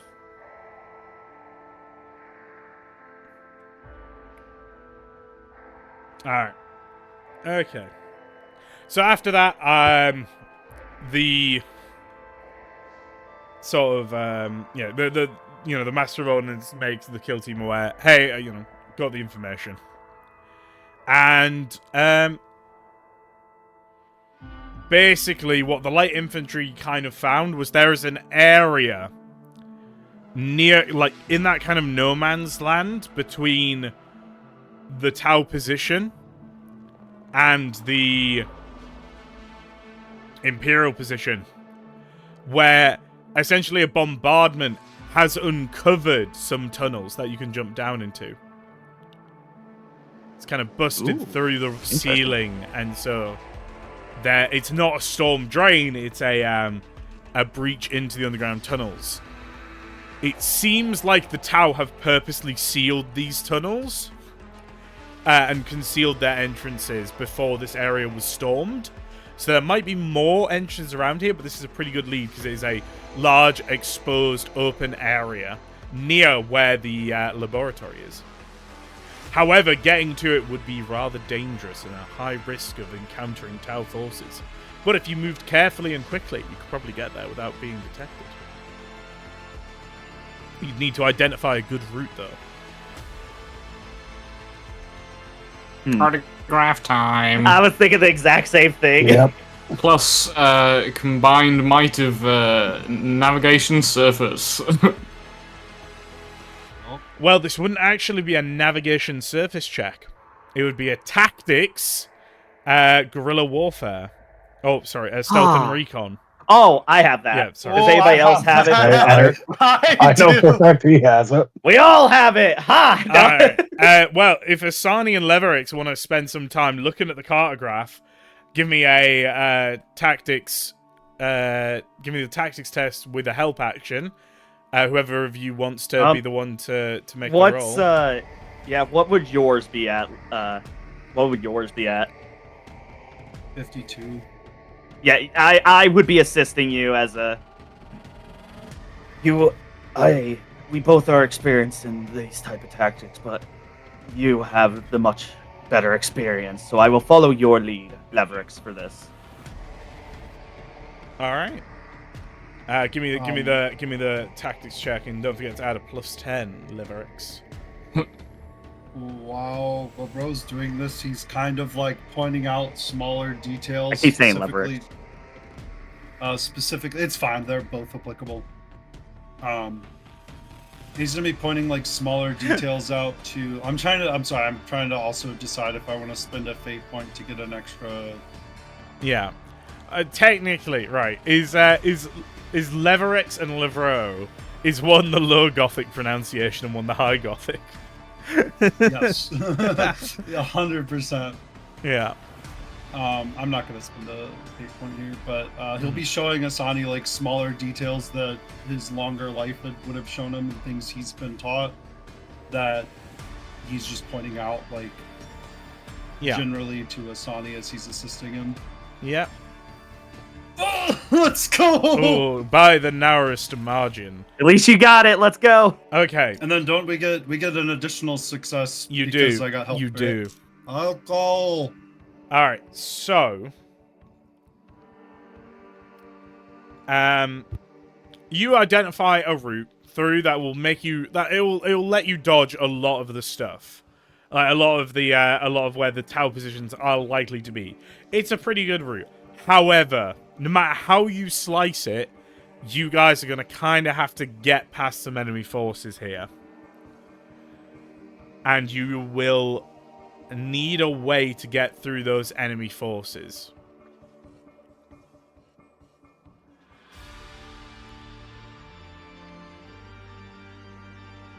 What's the plan there? Are you going to engage them? Are you going to try and silent move past them? Are you going to attempt to conceal? Or are you going to try and scramble their sensors and run past quickly? What's the plan? It depends what is there, really. Old tower equipment. Well, it will be you won't know until you're kind of upon them, at which point you kind of already need to make a silent move check. You have no way of knowing roughly what you're going to encounter.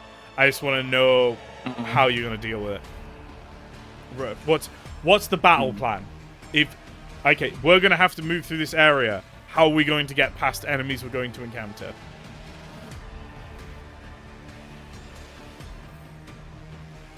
Depending, we could have two options. We could do one of essentially strike fast and strike hard, and as we get in and rush the possible position, depending on how heavy the defense. The defense wouldn't be the same as the. This is like them defending a bit of the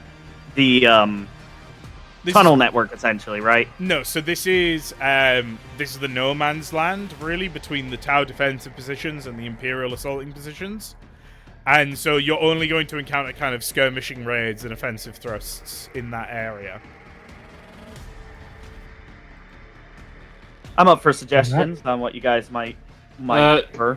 Donatellis, who has been, holding the cartograph, seeing you guys input the data, notices this. He sees you're debating, and he suggests, well, we could always go loud. And, he sort of flexes his hand a bit, kind of itching his left hand towards his maglocked power sword. Continuing on saying, and it would have the upshot of helping these fine folks out somewhat. I will burst cannon you, Donatellis. I will burst cannon you so hard. Already, we got the GM ready to kill someone. It's just me. Kind of look between Donatellis and Asani. Yeah. Well, I think we have two options here. We could try and utilize the fact that Malm and I both have Auspex to try and split off into two smaller groups and fan out to detect enemies as we move along our path, and then avoid them or engage them as necessary. Or we could just all out assault the no man's land and force the Tau forces to think that we're just there to mop up their resistance in the no man's land to assist our beleaguered artillery. I would be amenable to both. And do not forget, brother, I also have an augur array. Everyone has an augur array, apparently. Everyone has an augur array, except me. I have a siege specs, that's all I got. Anyway. I like Asani would think of these think of the two of the possible plans we could do. If we break into 2 squads, Livro and Donatellis, you two could go and essentially take the high ground as you travel, and if we are to hit them hard, you can strike from above as Armin and Madam and I go on the ground and possibly do a possible pincer maneuvers in order to strike down any possible resistance if we are to go loud. Okay, so... Oh no, carry on. Go on. Okay, yeah, Donatellos will interject after hearing the possibility of, like, splitting up for a pincer attack. Well, he will interject saying, "Mind you, brother, it is a dangerous gambit to split our forces in no man's land. I would feel it slightly thoughtless on mine and Lavro's part to leave you foot sloggers so far behind." He says the last part in a genuinely caring manner, not meaning it is really an antagonism, but as a genuine concern that he doesn't want to outpace the others and leave them open to attack.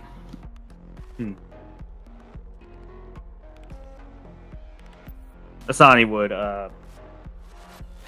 due to the situation of trying to think what is the best course of action as he's been thrown, essentially looks at the squad and asks what do you all prefer?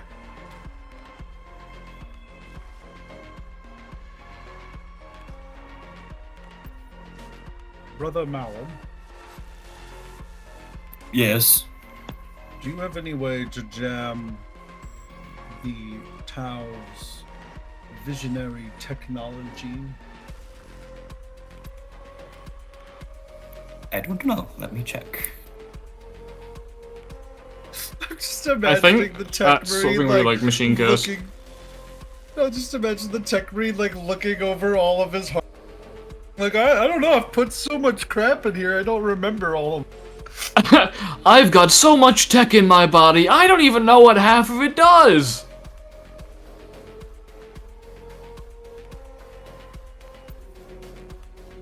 I do not. No. If we want to take the safe course, we could use Donatel's cartograph that he's acquired, and we could use that in order to try to take routes that might be the best for us, and slowly make our way to the area. Yeah, okay. If we find, if we find opportunities to hinder the enemy Tau forces, we could do that in order to help the guardsmen. But in the end, our main objective is to try to get into the facility without making the Tau on high alert of us. Aye, squad lead. Against my better nature, it is probably prudent to stay hidden on our journey. Only attacking if need be. Asani would could tell, like, knowing that with your jump, and same with Levero. He just looks at you both and say, "The enemy will fear the roar of your jump packs when the time calls for it." Okay. That is met with a Legion salute. Alright, so you're going... So, I believe that was... you're going to be moving ahead stealthily, yes? Yep. Yes, that seems to be the best course of action that we want to take. Alright. Yeah. So, everyone can give me a silent move check. However, due to the fact that you've done tactics, recon, and stealth, you can substitute in the degrees of success for the tactics, recon, and stealth instead of rolling for silent move. However, I know how many degrees of success in total you guys need to get through undetected. Okay, I assume we have to make the choice to substitute it before we roll. Yeah. You either use the 2 degrees of success you got there, or you roll. It's up to you guys. I mean, I have a I have a threshold of 53, so I'm comfortable rolling for it. If I'm- like you guys want I'm to as just well. substitute. Yeah, I have a stummer, so I have a Same. stummer as well, actually. Yeah, it's true. What bonus does a stummer give again? Is it a plus 10? 30. Or... Plus Oh, 30. yeah, 30. Damn. It basically 30. counteract our negative 30 and our armor Yeah. for those that have the negative 30. Yeah. yeah. I really wish I took a strummer because I'd actually have a positive roll here. I'd get plus 10 total.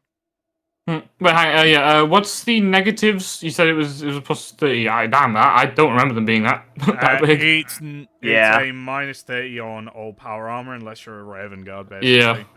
Yeah. Yeah. Woohoo. Zam. Sandera says negative 20, but even I remember it being negative 30. It was meant. That's why stummers are usually taken to counteract the 30. Okay, yeah. That's fine with me. I'm still happy to roll because that leaves me, 53. So, I guess those that do not have stummers, you could just go for the stealth and recon one, just so that way it's guaranteed. Right? That's what you're basically implying, Dom. Yeah. Hey, we got fortune. Yeah, I was about to say I'm gonna spend a twist of fortune to roll it. Alrighty. Damn, doesn't matter.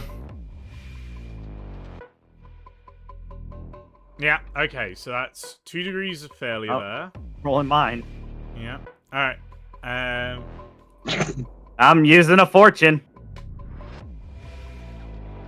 That probably drops us down to 1. Malum made it. Oh my gosh. Yeah. I I can't was lie. not expecting I, Malum to make it. Yeah, I feel like the universe is trying to push us towards the inevitability of combat. The combat was Yeah, never inevitable. wow. The combat was Wow. never inevitable. Wow. So, I would like The to dice utilize say otherwise. the two. Yeah. I'm gonna use the 2. Alright, I'm not gonna so roll. that's 2 for Liverix, a So- -2 from Thomas, Tellus and I failed. and then that puts it to a 0, leaving Oh. poorly Armin with Oh, negative poor Armin. 5. And If you you have need, dude, 3. take the reroll. Take the reroll. Yeah. Yeah.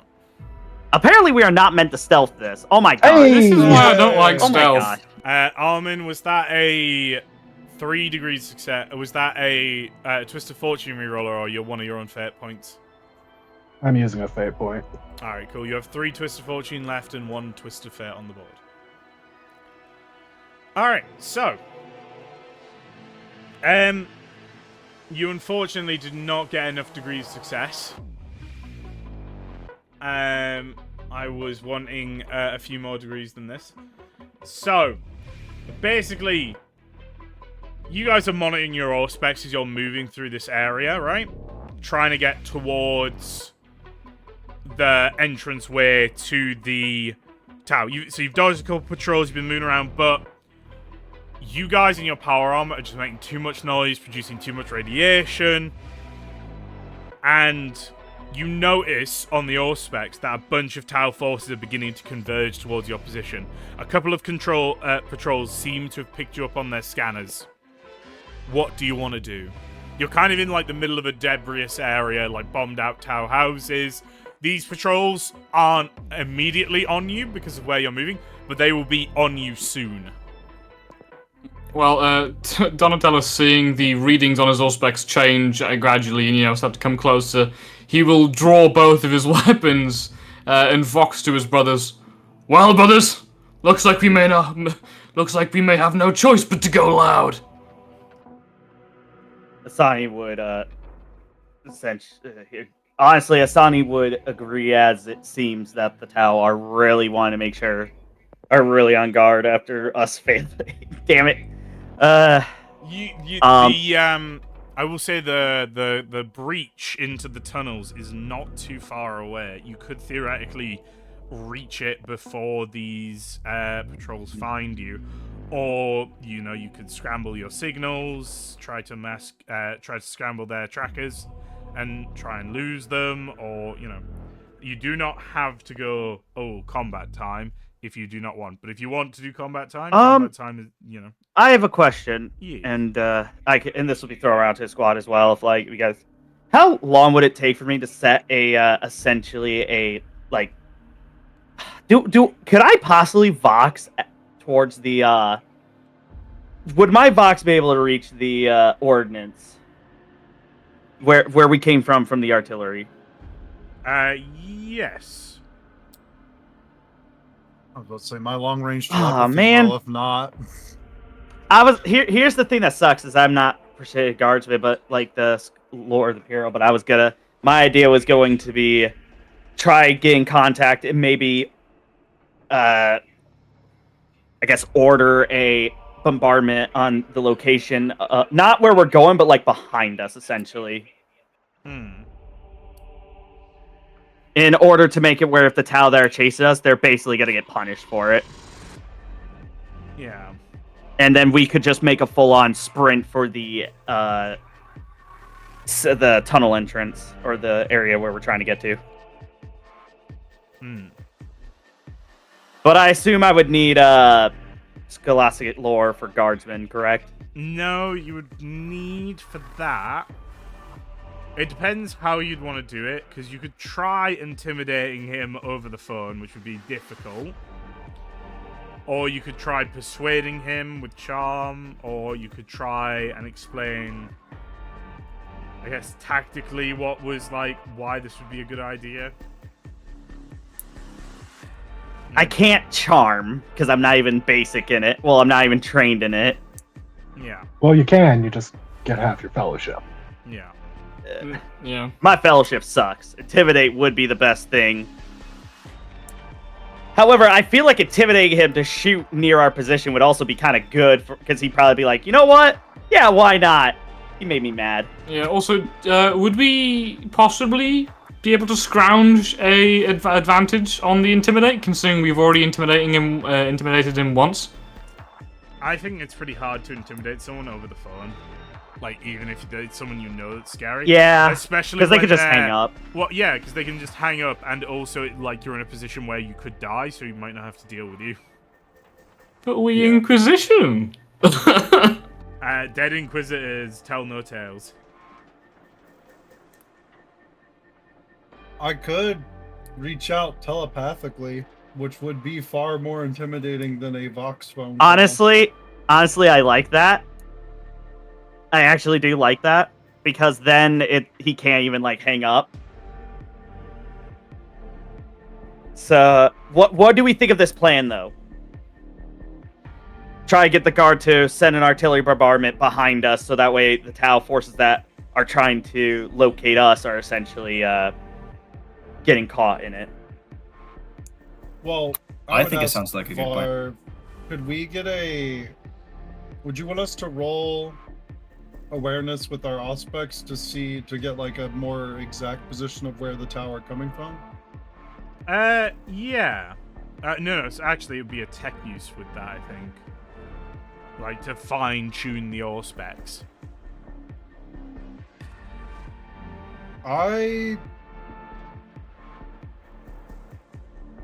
Isn't the auspex' whole purpose to, like, detect things around you? Like, If you want it to be more accurate, you'll need to do some technical tuning for that. Well, I'm not trying to get exact locations. I'm trying to get a sense of direction. Oh, you already have. See if they're that. behind us in front. Oh, okay, they are behind us. Yeah. Okay, I misheard them. My apologies. Yeah, no worries. Yeah, and to be fair, the tech use bit on the auspex makes it sound like it's only really for. It says things not normally detectable to human senses, like invisible gases, stuff like that, radiation. Yeah. It does movement as well, though, so you know. It's a good old fashioned sci-fi scanner device. You know, can detect a bunch of shit. I agree with the tech use there, because we're trying to get like an exact. If we were trying to get an exact location for like artillery coordinates.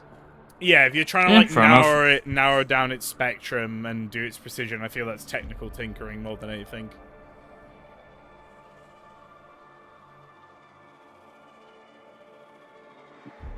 All right, if we are okay with this plan, then Sonny would go, Levero, if you are able of it, possibly use telepathy. in order to send directions for the guard to send an artillery behind us to possibly get the Tau off our back. Yeah, I'm Gucci gang with that. No, I'm joking. Lavro will kind of look at you. Lavro just goes, "I'm Gucci fan." He'll turn around and kind of hold his glaive up and aloft and begin to project a psychic message to the Master of Ordnance. Varv, I do have long-range telepathy, so I can do this as a free action, and as long as I'm not pushing, I don't have to roll psychic powers or anything like that. Yeah, and he's within range, so do you want to give me... What are you going to say to him? Because that'll determine your roll, really.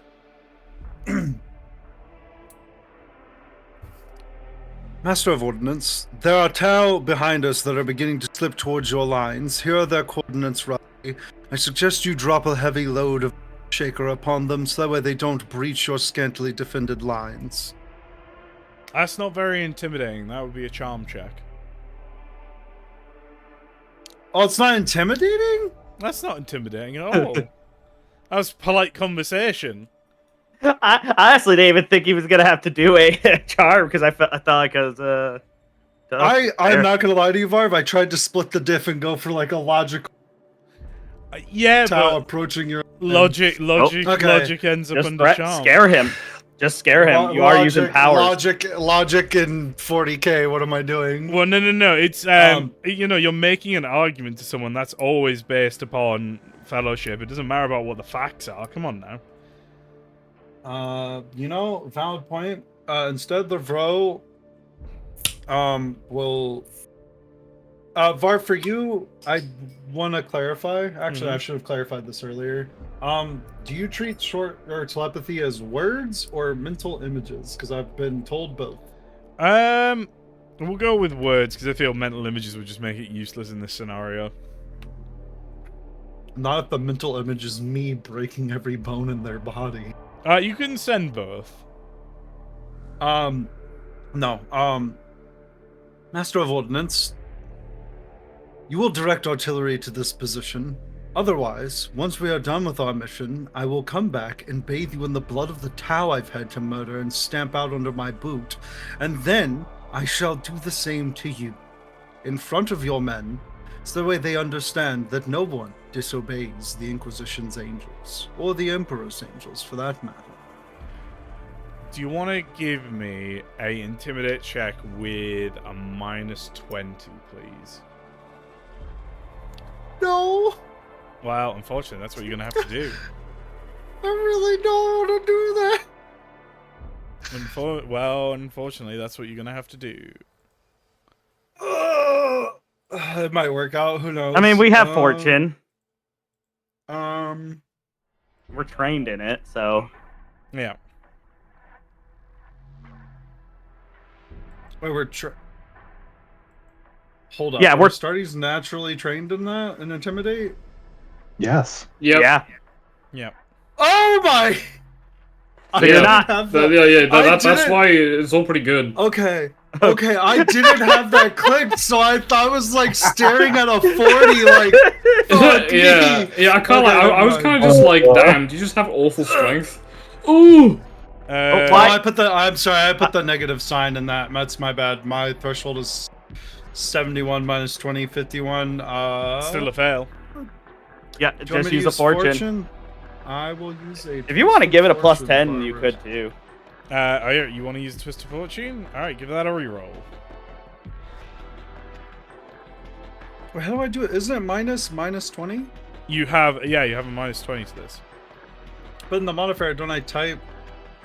You do put the negative. Do you have Do you have it minus pressed 20. for trained? Put it as trained and then -20. Yeah, you haven't got it trained. Yeah, I do.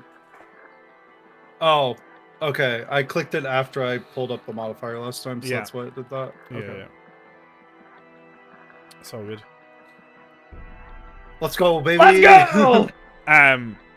You just get this freaked out image in your head of the Master of Ordnance, as like you speaking in his mind nearly causes him to like have a mental like existential mental freak out, basically. There's a voice in my head! Like, almost like to that level. But he manages to keep a hold of himself well enough with your direction and sternness that he does indeed begin organizing an artillery strike on your position. Once I have confirmed this artillery strike, I'm going to turn to everybody, and I'm going to look at them all and just very quickly yell, "We need to move now." He was a little more freaked out, or he was a little more hysterical than I expected, and I expect artillery shells to... I do not wish to meet the Emperor under the Imperium's artillery. And the bro is going to take off running for this bunker at a But full then there sprint. would be 2 bingos, a dead marine and a friendly fire incident. We're not giving bingo that easy, Do Ted. you not want to give chat their bingos? Squad Like, move? guys, Not like that. I kept saying Lavro's gonna die today. I guess I'll stand in the it. artillery Fuck. strike. For Yep. chat! With Lavro passing along a message, looking at squad that he can't. Asani looking at Malum and Armin and be like, "Time, make haste, squad." And I assume we're just full on sprinting to the running. I was Yeah, gonna say, fucking. before you even finish, Armin is moving. He's not Armin just waiting. runs past me as I look behind, just like, all right, and then boosh, the Imperial Fist outrunning me is like, oh! Alright. Run! Yeah, fucking Donatello's just like gives out a little sort of like manic laugh as he hears what what Lavro says, and he just guns his jump pack, his fucking Carnodon pelt just flapping in the wind. Alright, congratulations, Kill Team. You have beaten my secret skills challenge. Yeah! And have, in fact, now made it into the tunnels. So you Yeah, guys... but now we have to do booby traps and stuff. Now we got booby traps! No! Alright, Well, that's why we have the Tech Marine. so you guys are sprint through the desolated streets of Melek, of this part of Melek, eventually finding this kind of subsidized, no, not subsidized, subsided, Subterranean? collapsed area. This big, like, open pit with, like, a bunch of rubble and scree leading down to it that you're able to just kind of jump down and scramble down into. And then you are now in this large, kind of neatly paneled service tunnels. So these don't really look like sewers. They look more like technical corridors in a ship. Like this, it seems like this is a place to service the wiring and artificial infrastructure that is maintained underground here.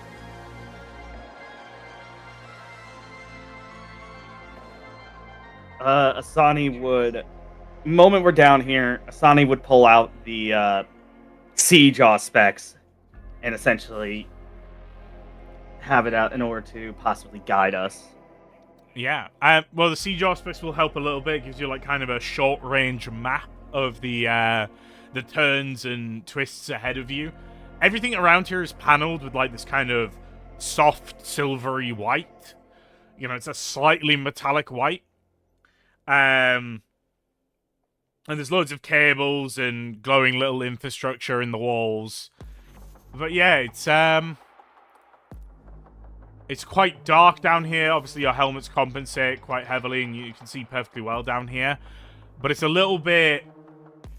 not misty, but the tunnels do seem to kind of have limited visibility. It's high humidity in the air.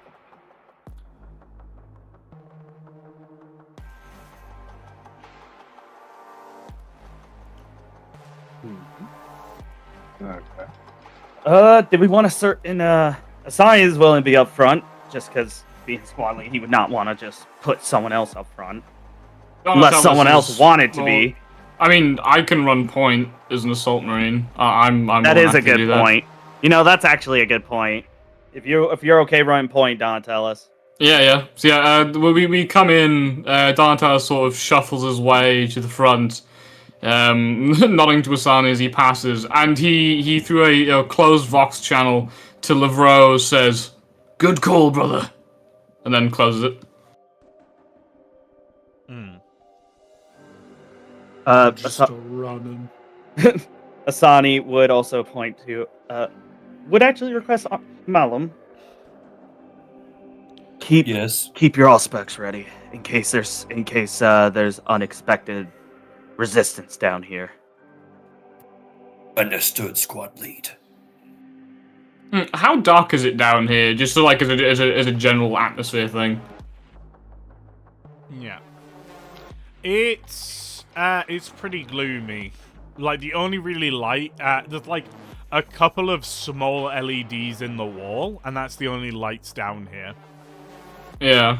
Okay, cool. Because I like to imagine that Dantelis' death mask is just like kind of like the light you get at the front of a train. it's just a big old beacon, just saying like, "Hi guys." Yeah.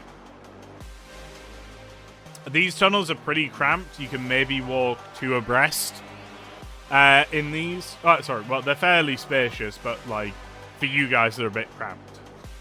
You can walk maybe two abreast. In that case, Armin is going to put himself kind of right next to Donatellis, up front. Not a bad best call. use of his Stalker bolt pistol. Oh, yes. Yeah. Sniper pistol. All right. So with that ahead of you, what's the game plan?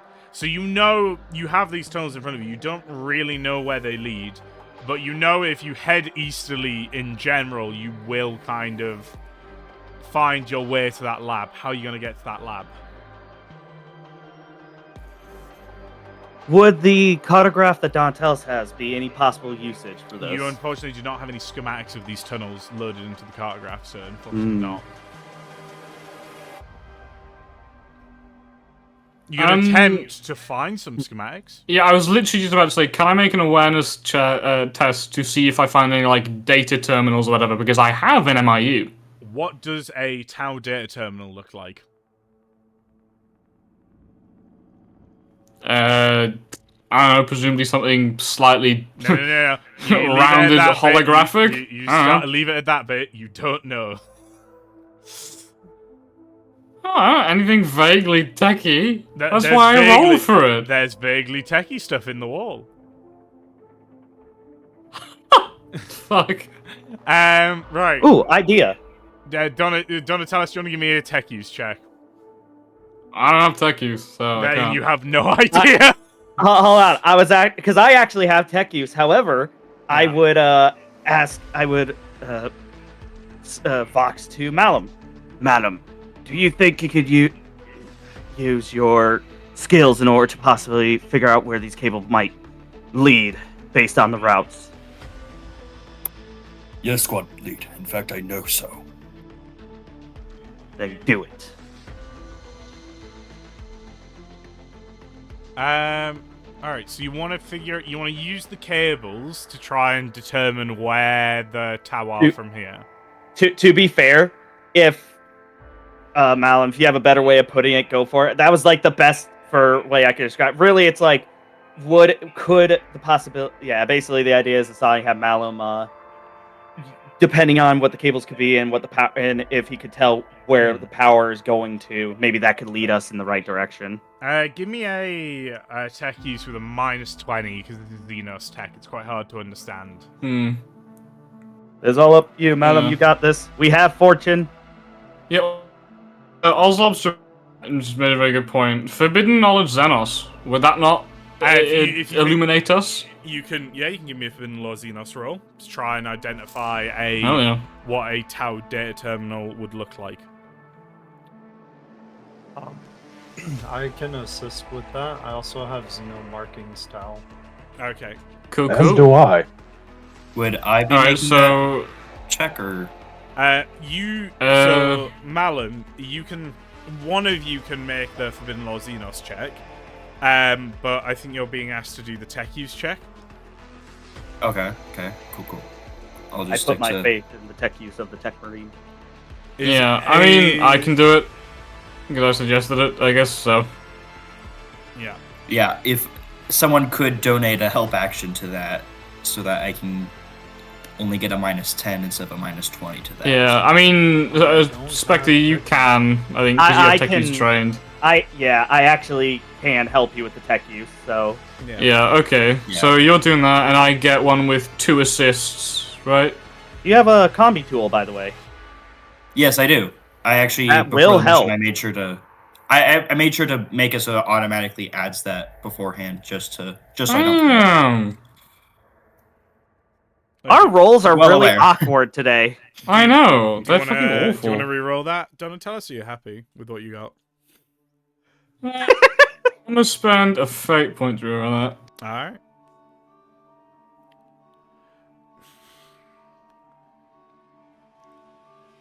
What are my rolls mean- today? Oh my god!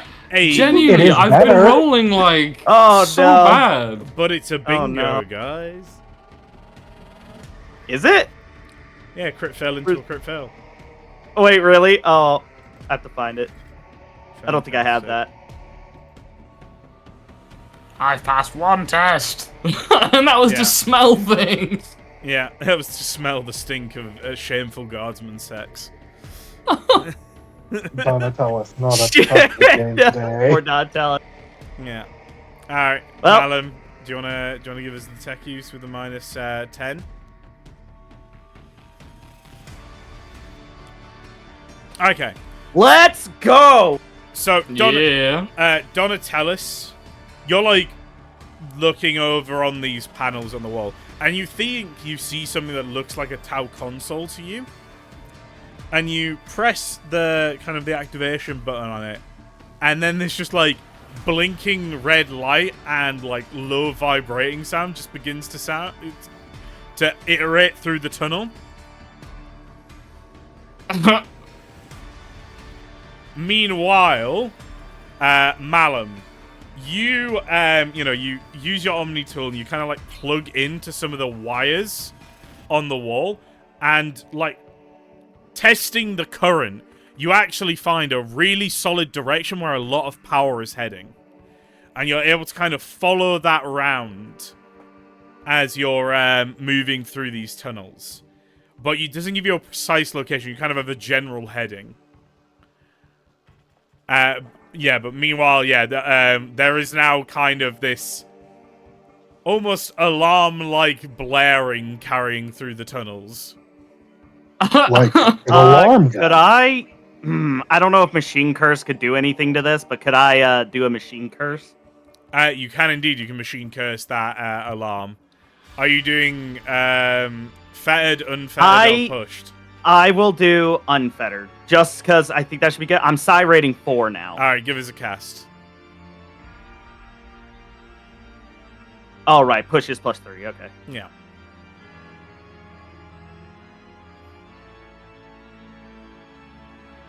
Oh my god. I'm not allowed to reroll that. I will use a fate to reroll. I'm using one of my fate to reroll. Yeah, no, that's fine. Brilliant. Absolutely fantastic. I blame you, Varv! It's just the kill team immediately gets demon princed and dies. That's Well, like, fair. we're just in the Well, tunnels. That'd be really bad. It fails. I cannot summon it. Yeah. Sadly. Okay, sheer reaction. Donatello sees this, is just Psychic? generally confused, and hears Psychic the blaring noise. noise. Can he just, like, hit the console? Like, what? Oh yeah, you can after He's just you press- activate, you can just smash it. But Yeah, I mean, yeah, quite literally, he just, like, elbows into it and just demolishes whatever he's just pressed. the damage is almost certainly done though, and you guys have to move on Yeah. quickly. Yeah. Also, Foul Xenos tech. yeah. Also, Matchbook, you would not get an additional +10 because the piece of technology you're using also has to have an MIU port. I see. I didn't realize Ah. that. That Yeah. makes a lot. I mean, of I sense, did actually. help, and then the combi tool will give you another +10, so you would have broke even anyways. Yeah, no, You still roll good. it's still fine. All right, yeah. So you guys you've now moved off in a bit of a general direction of where you're going. Donatellis and I are cursed today. What you I've need been on to so bad. you need to kind of narrow down that area now. So you kind of have a network of tunnels in front of you that you know is leading to that area. You have the siege spanner giving you like, the siege auspex giving you like a rough map to go on. What do you want to do? So, so what Malum with his tech use and such, could we follow the source of what's drawing the most power? That's kind of what you've done, but it's only giving you a rough direction. You've kind of, it's become a bit more dissipated now. You're kind of at the rough source area. This will be a weird one, but could try Synescience and maybe... I know Tau are a pain in the butt with that, but if I could lock on, we could attempt to lock on. Like, even I would look at Levro and even say, I know these Xenos have a very weak sense of ward presence. So, possibly no soul at all. But if we can possibly lock on to one that could help us help us with our directions. They could possibly have a crew with them as well, and the crew do give off quite a dip in the wall. Barb, I also have warp sense. That just makes it so that you can do Synescience easier in combat. Huh. Yeah. But I will ask, what's your Synescience at? My threshold for it is 62. Alright, I would just help you then, because again, this is basically a sign going, he knows that Amar is the more powerful librarian in this, is more experienced, so Asani is mostly trying to use his powers to assist. Alright, give me the Synescience check with a plus 10 there, please, more. I didn't know you could assist with Synescience. Well, it's normally am I allowed or the Psyker? Okay, good. I was gonna say that's fair.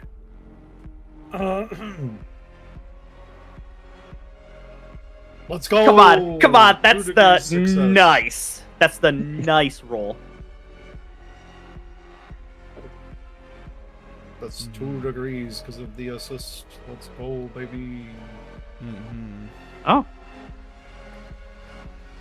Lavro will meld his mind with Asani's for a moment, and as he reaches out, because he's not used to doing this with another Psyker, because he hasn't done it in a long time with someone else, he kind of gets a muddled feedback because he's trying to differentiate what is him and Asani extending out. So that's how I'm gonna flavor my role. Kind of shite. So not too far away, with your third eye open, your powers combined, you sense a large, malign psychic entity.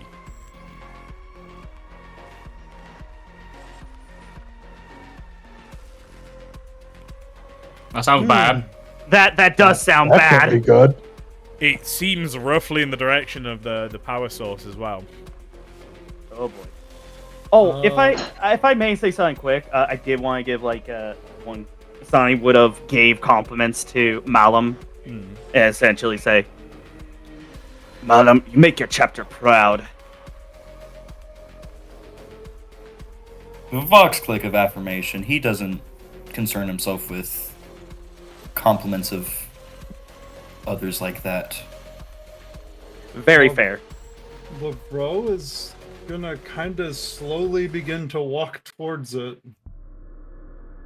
Not rushing off, but kind of inquisitively walking in that direction. And he's not going to say anything to anyone, and he's just gonna kind of begin going in that direction down the tunnel. Follow Lavro. Because I would have probably felt the presence as well as helping, or no? Would it just been him who felt it? Both of you would have, yeah. I would tell Squad. We follow Lavro. We managed to lock on to some sort of weird, malign, psychic resonance. Be prepared. The Tau might be working with some sort of psychic being. Yeah, so, Lavro, as you lead the kill team a bit closer, you definitely kind of like lose the precise nature because this entity seems really spread out, and its aura is kind of like infesting the tunnels. So you're pretty close to wherever the source of this malign entity is, assuming that is the laboratory. You need something else to kind of precise it, to really like narrow it down, you know?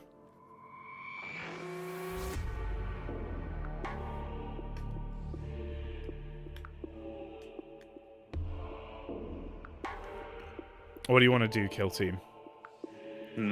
So I assume now, after a bit of time, we're You're does the siege very close. Could the siege aspects does it see anything through the walls at all, possibly? You would probably need to boost its signal to really like find it precise. I could give that a shot. I would the smart thing would be me to give it to Malum and be like, I believe you would have a better use of pinpointing locations with the siege aspects.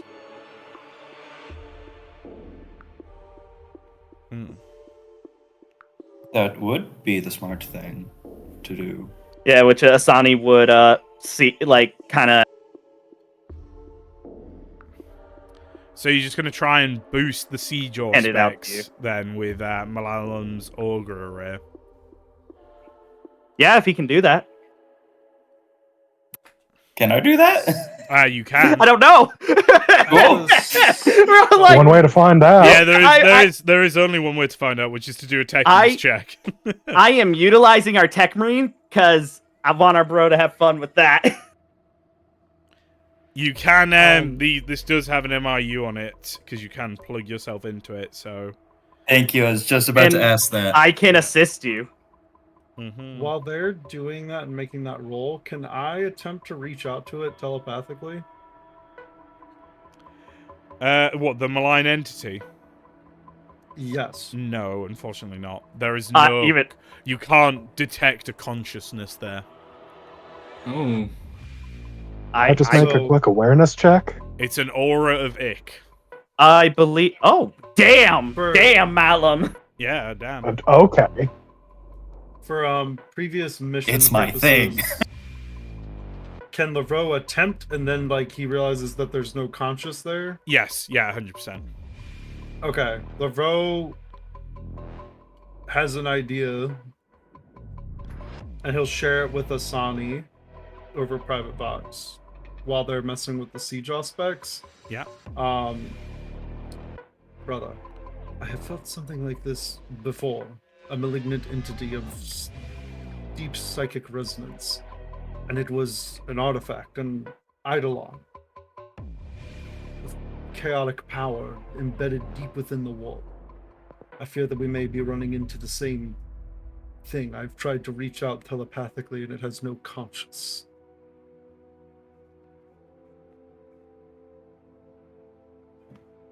That does not bode well for us. And Asani kind of looks at the demo charges and thinks it is possible that he thinks to himself that it is possible that this will not be a retrieval mission if they are using a device of if the warp, because it sounds like to Asani that there might be messing with something of chaos with that kind of, that just sounds like chaos to Asani. Yeah. So Asani would through the private box and report back to saying, when we find this device, we will handle it. We will handle it to the best of our, with the best decision in mind. Yeah. All right. Huh, yeah, if this long, I mean, because I'm technically in another mission, that will mean I will be dealing with two separate eidolons at the same time. Same. All right. And then Asani would go to the Tech Marine Malum and say, so, how does the were you able to boost its power, Malum? Indeed, squad lead. All right, Malum. Actually, Well done. as you've boosted the siege or specs, you've actually gotten a really strange reading on it.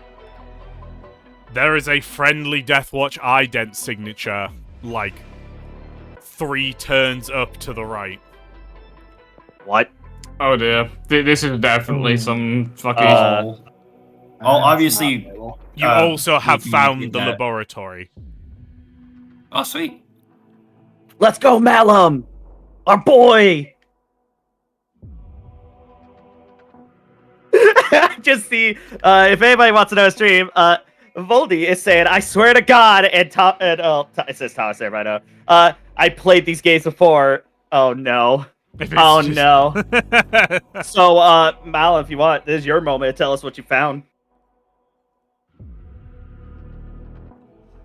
So I have located the laboratory, but I am also picking up something strange.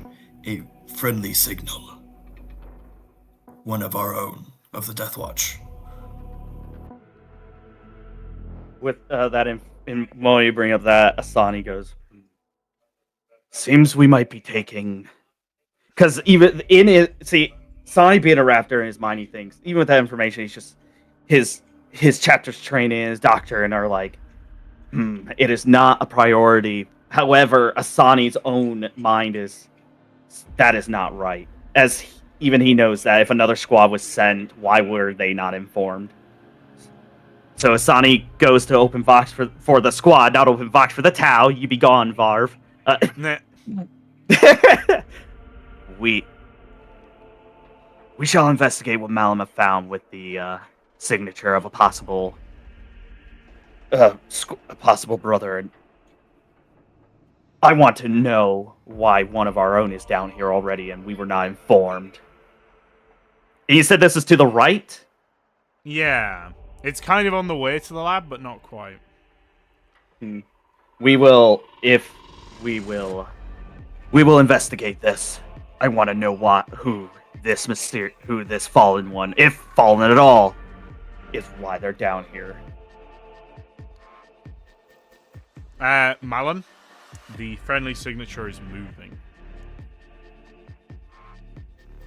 Is there any way I can like hone in on it anymore? Try to. No, you have do solid something lock on it. You guys need to just get a bit of a move on. Yeah, do you want to like relay that to the squad? Yeah, I will take lead regardless of what anyone says. Nope, I figured it. And again, I'm fine with both Dantelis and Levereau taking lead as Hell yeah. because you guys have the jump packs. You could literally just jump the person. No matter what, you can jump the enemy before they have a chance. Yeah, but if you start moving.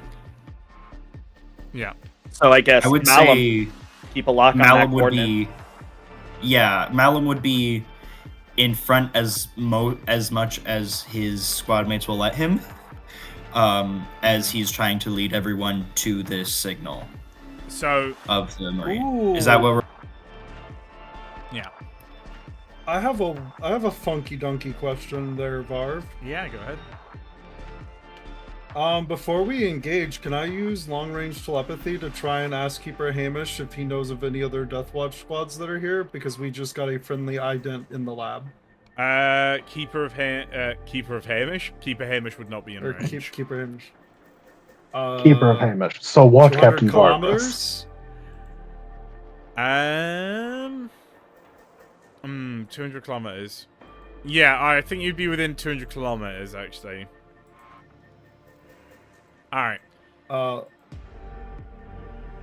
will attempt, and what he'll say mentally is, Keeper, my apologies for pestering your mind. However, there is a friendly Deathwatch ident in these laboratory up ahead. Are there any other squads that were sent in aside from us that we should be made aware of before we rush in? You just received the thought negative. Lavro will look to the group. Keeper Hamish reports that there are no other squads other than our own. This bodes ill. Dantelis flicks on the power field to both his power axe and power sword, and you could swear that the death mask glows just that bit brighter.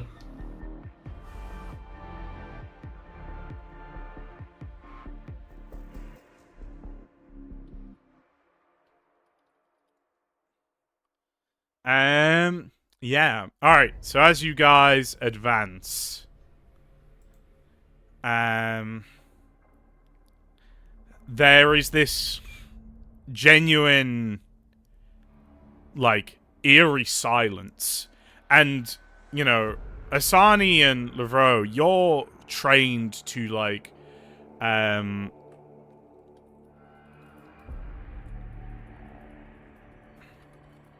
sorry.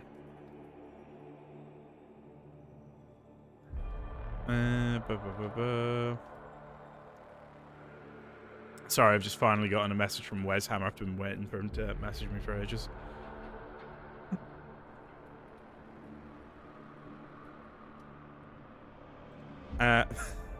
Righto. Okay. So, you know, you recognize this sound, like, this is the sound that is made by an absence of noise, by someone deliberately concealing their steps and causing that telltale, like, that telltale silence is where there shouldn't be, you know? And as you turn the corner, you see down the corridor a space marine bearing the symbol of the Dark Angels and the Deathwatch, clad in armor, and in one hand wielding a large power glaive. Sorry, a large poleaxe. You see Keeper Kazriel. What? What are you doing out here? Keeper Kazriel. Is he a librarian? Keeper Kazriel the is the keeper. equerry of the Deathwatch. Is the equerry of the Watch Captain, the banner bearer of Zalferon. Isn't he the guy who What just the never hell talks? is he down here? Yeah. Oh no. Out of game. I think I know why, because again, nerd. I'm a nerd. But in game it's like Asani has no idea, like, why is someone of a high official here? Lavro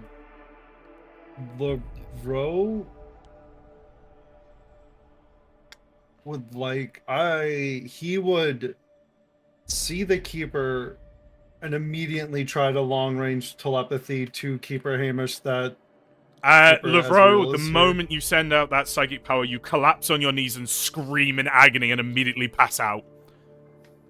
Wait. Oh boy. I'm not gonna lie. Oh. Instantly, I'm not gonna lie. Instantly, because of that, Asani goes into that was not normal, and instantly goes ability, Varf? strength, and ignorance. You Can I activate burn your God's Black Shield strength to do ability! something ignorant? Oh my god! This shit, Varf. Yeah, fucking alright. No, okay. So this is what happens, right? Oh So, my god! Lavro, you cast out your telepathy, and reaching out to the mind of Kazriel, you encounter such. No, I'm trying to reach out to Hamish to let him know. I thought it was Kazriel. No, I'm trying to tell Master Keeper Hamish that Hamish. Keeper Kazriel is here. Okay. Sorry, I misunderstood. Alright, that's all good. Never mind, guys. Don't use your ability then, because oh no. However, honestly, okay, that does change about Asani. However, Asani. Let me re-describe the scene real quick, Spectre. Okay. Okay, so you send out that telepathic communicator to Hamish, and Hamish would respond. Keeper Kazriel often gets sent on missions highly classified and not distinguished. I had no idea he was operating within our area.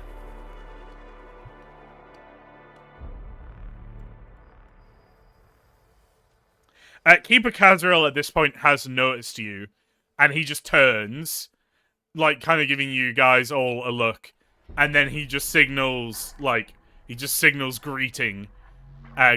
in Astartes battle can, basically. Asani would speak up, seeing as he is squad lead. He would say, sorry, can you repeat his name? Kazriel. Kazriel. Asani would speak and would greet Keeper Kazriel. Keeper Kazriel. What? I did not know they sent. I did not know they sent a higher official of the Deathwatch here. Are you as well on the same mission as us? He just responds with a negative, and then leaves it at that. I think one last thing Asani would ask before, because he knows we have our mission. If he is on his own, all right, but he at least asks this. Keeper Castro, do you need assistance? Again, just signals negative, and then begins to walk away from you. Oh, the days that you wish you were a Dark Angel. Asani would just even though he thinks he doesn't understand why a someone of such high status on his own on this mission is here where we are, but he knows that it's best to leave it at that, as whatever his mission is clearly is not important to us. Squad, we move out, we focus on our mission. Keeper will be fine. Yeah, go ahead. Can I do Cynicians to see if he's the presence that we detected jointly? Go ahead. Give me Cynicians. Recoils in horror, dies. You just fucking perish. You basically you can't. I'll use a fate point. Okay, go for it. Go for it. Give me I appreciate using a fate point, not a fortune. Come on!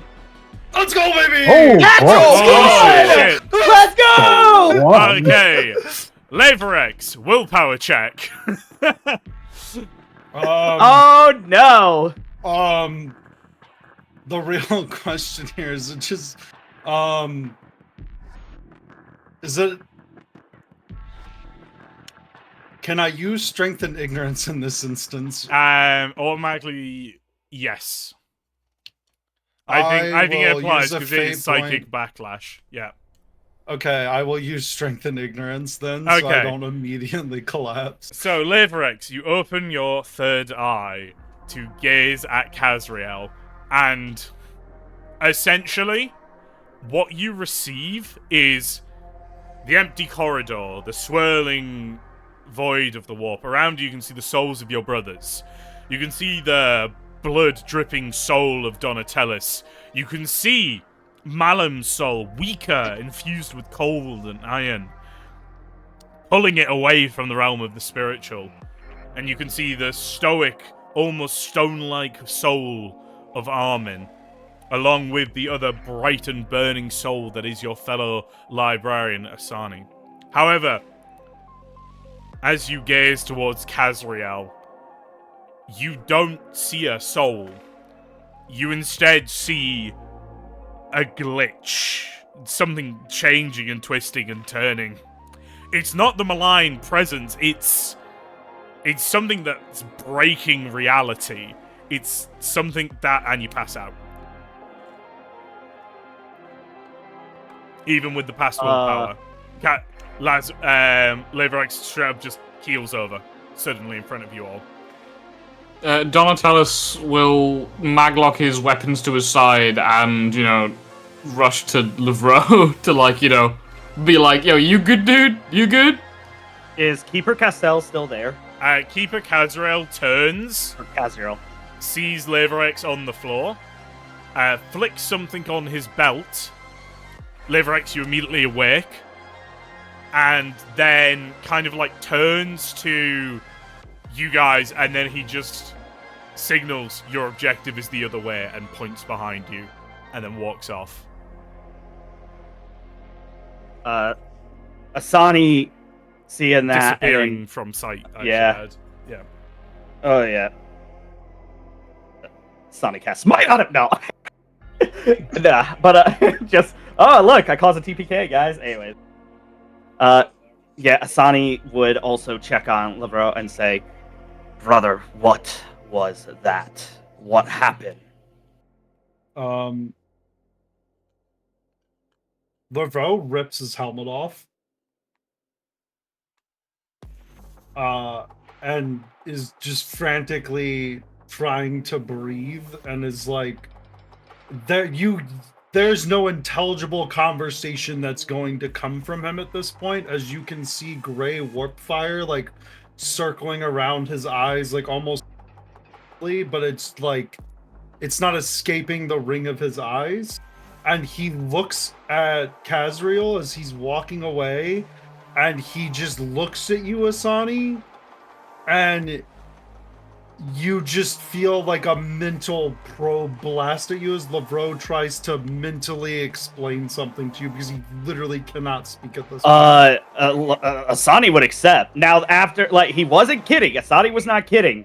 He just needs you to greet first before ever going into his mind. You will, but yeah, he would accept. He would not, like, resist or anything. You will get a mental image of an empty pool of water deep within a cave, and a rock falls into the water, and there are no ripples whatsoever. And then the link cuts, and the message ends abruptly, and the Vro just, like, staggers up and begins to move as quickly away from Kazriel as possible. Leverex, Lavro even, I don't want to say Leverex. Lavro, can you gain a single point of insanity, please? Oh, no. No, I'm at 4! No! So what? I'm at 5 You're dead! That is not bad. It could be worse. You're fine. Wait a minute. See, him putting that mental image in my head, does that affect me in any way? I feel like that he didn't give you like a direct, like if he'd shown you it directly, he gave you a metaphor, so I think it doesn't. I think you maybe get like a little bit of a headache. Yeah, and instantly I think, feeling that, seeing it, Asani kind of bears it a bit, and then the only thought goes in his head is, never probe never probe his mind, ever. This is him thinking to himself. I'm doing the metaphor based off of the warp is the sea of souls. Okay. So that's where the metaphor is stringing out of, like, librarians. I feel librarians understand that much at least. I'm showing you a rock dropping into the sea of souls with no effect. Okay. That's that's terrifying. So yeah, the Vro is just leaving, not putting his helmet back on. He's out of here. Goodbye. All right. I'm going to the objective. Well, yep. I would just tell the squad, I'd be like, we can discuss what happened here with Keeper Hamish later. Is anyone trained in Medicare? Ah, fuck. I doubt it. Nope. No. Is that a no, Donatellis? No. Yeah, I said nah. Ah, okay. All right, nope. No one is trained in Medicare. That's all good. All right. With that, you head to the entrance of the laboratory. If we may, can we take 5 just so I could go to the bathroom? Yeah, we can take 5. I think I was about to say this is a pretty good place to take a break. All right, That's why I was asking. We will be back in 5 minutes, folks. Don't go anywhere. Don't touch that dial. Otherwise, Keeper Hamish will come and violently stab you. I also technically got a bingo. Nah. Oh, what did you get bingo-wise? Technically, the last one I needed was chat bets on who dies first. Technically, I bet on that I'll die first, honestly. It doesn't count. All right. I won't do it. Would you count that whole Kazriel thing as a distraction from the mission, though? Oh, that's true. Yeah. Good question. Yeah, I think so. Yeah, it was technically slightly off route. Yeah, I'll give you that. Yay! Okay. Have we missed any bingos? Does anyone see any bingos I've missed? I just need people to start betting on who'll die. It'll happen eventually. Don't do it, guys. Don't do You it. can't kill me. It would break the timeline. ain't that a fork in the road? Either you bet on someone's death, or you guys have to be silent. You can't say anything about it. All right. So, you guys have arrived outside of the Tau Laboratory. This area of the tunnels is utterly desolate. There's no noise. The power appears to be out. Oh. The No power? doors appear to be closed. You literally just see some doors into the tunnel. Into this laboratory. Is there something we could open? Like Some doors. be able to force. So you're in. It's the same tunnels around. You know, the lots of slightly metallic white panels, but all the lights on the side of the walls are down. And then on one wall, there is a pair of double glass doors that are closed. And as far as you can tell, this is the lab. Well, we could. There's some ideas I have. One is I put one of the demolition charges on the door, and we blast in and instantly like surprise the enemy if there's any in there. There's that. It's glass. Can we just see if there's any in there? I was gonna say, yeah. Do we actually see anything? Do you want to go up to the door and have a look? We're gonna get an We also alien have a moment. we also have a siege aspect. The siege Yeah, ore specs is revealing no movement or life signs inside the reception area of the lab. All right, that was How's plan about 2. the aspects in my head? Is that any? Nope, nothing. Cool.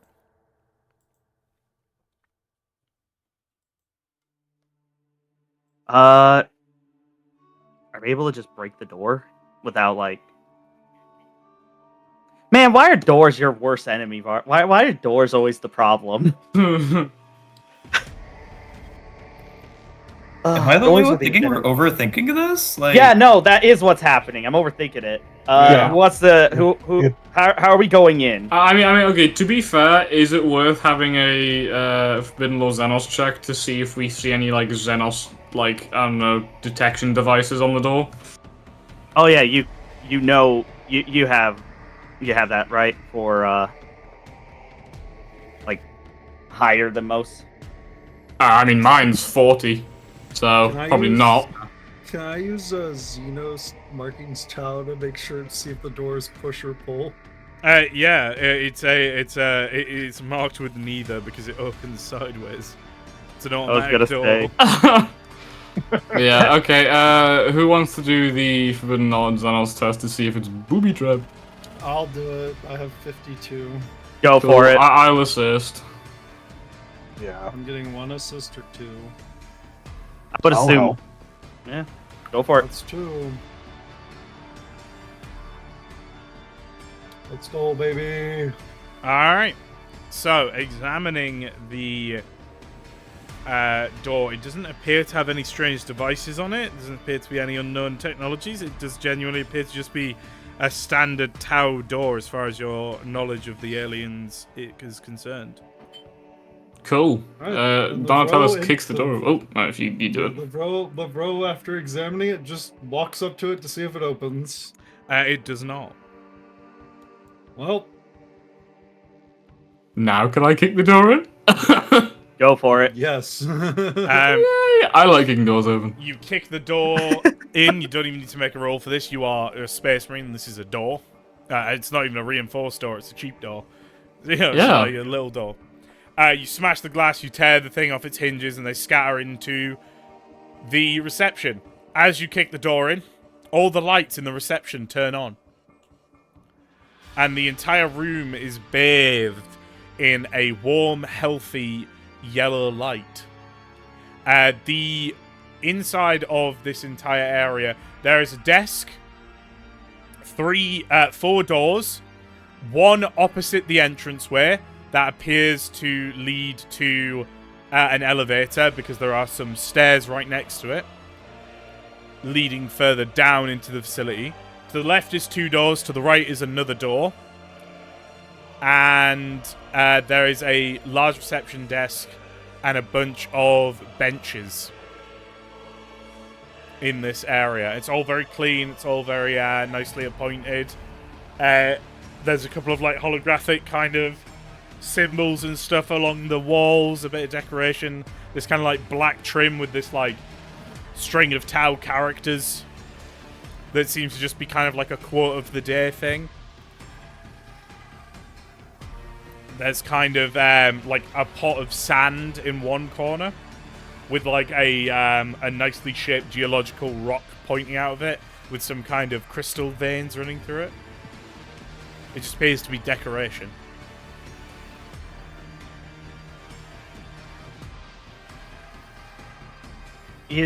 So there is power in the room, correct? The power has turned on. Now you have entered. Yes. Is there any sort of like computers and tech places in this area? There is a touch screen on the desk.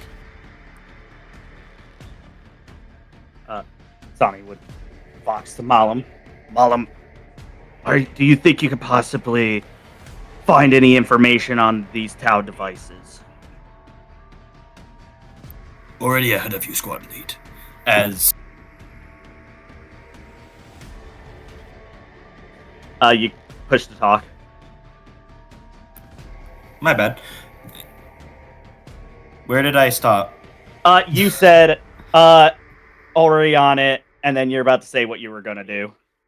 As Malum approaches the terminal and starts screwing with it, essentially, you know.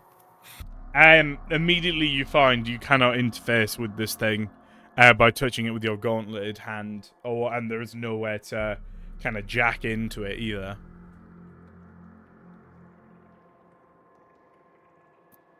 Interesting. Not without like disassembling the table, maybe?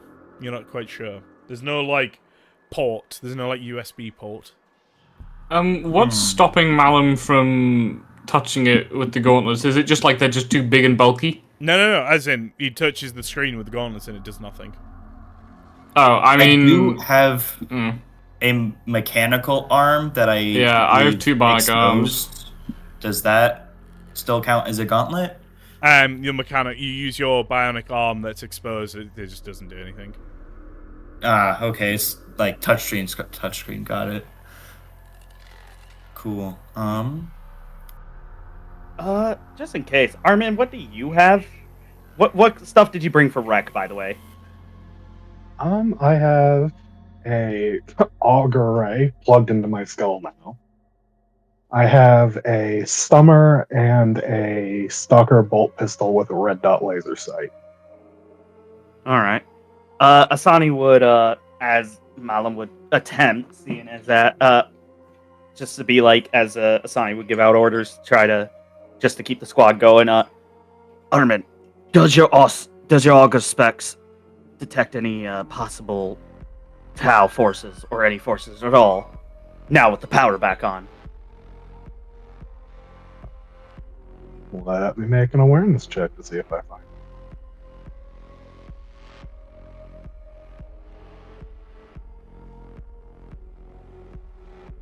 Do I sense anything?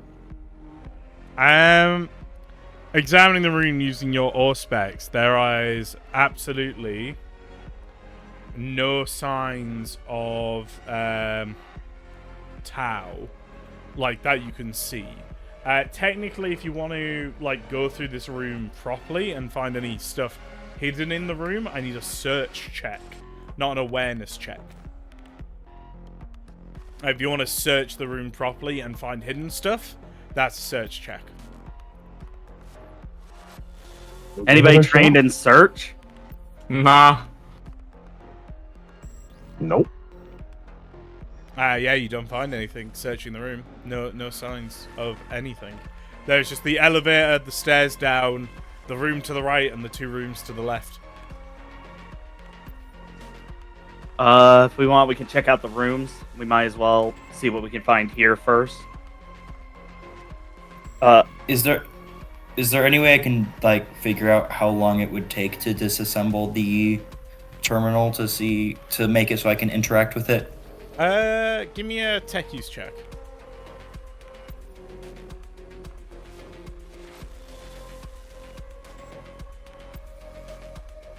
You have no idea. Damn. Okay.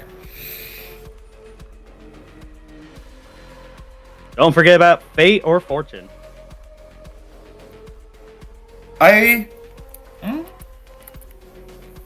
Let's see.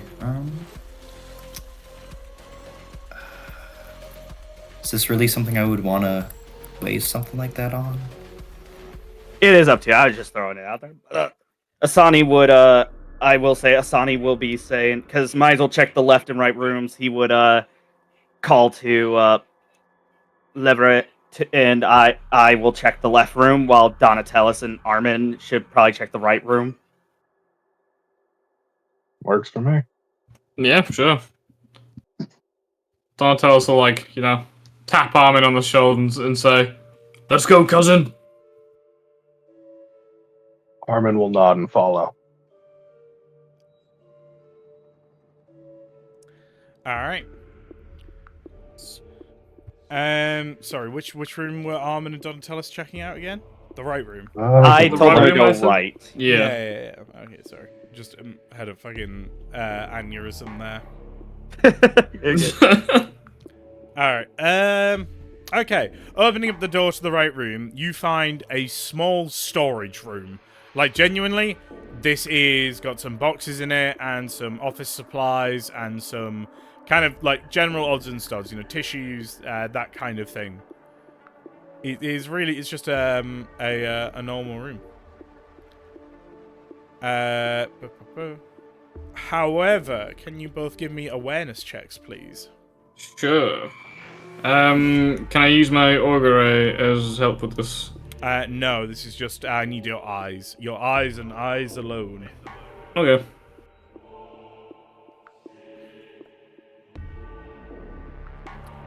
Okay. So the pair of you looking around this room notice that, besides the crates and boxes of supplies, food rations, water, technical components, gears, and, various other things that any laboratory needs in ample supply, there is a, large congealed pile of, black sludge in one of the corners.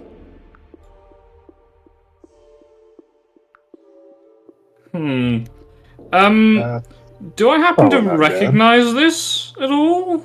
No. Okay. Alright then, Donatellis will, he just shoots Armin a glance and says, "Well, that's slightly concerning." It's certainly not good.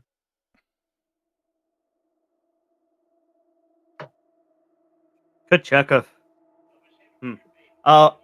That's what they found. I wonder what's in the left room.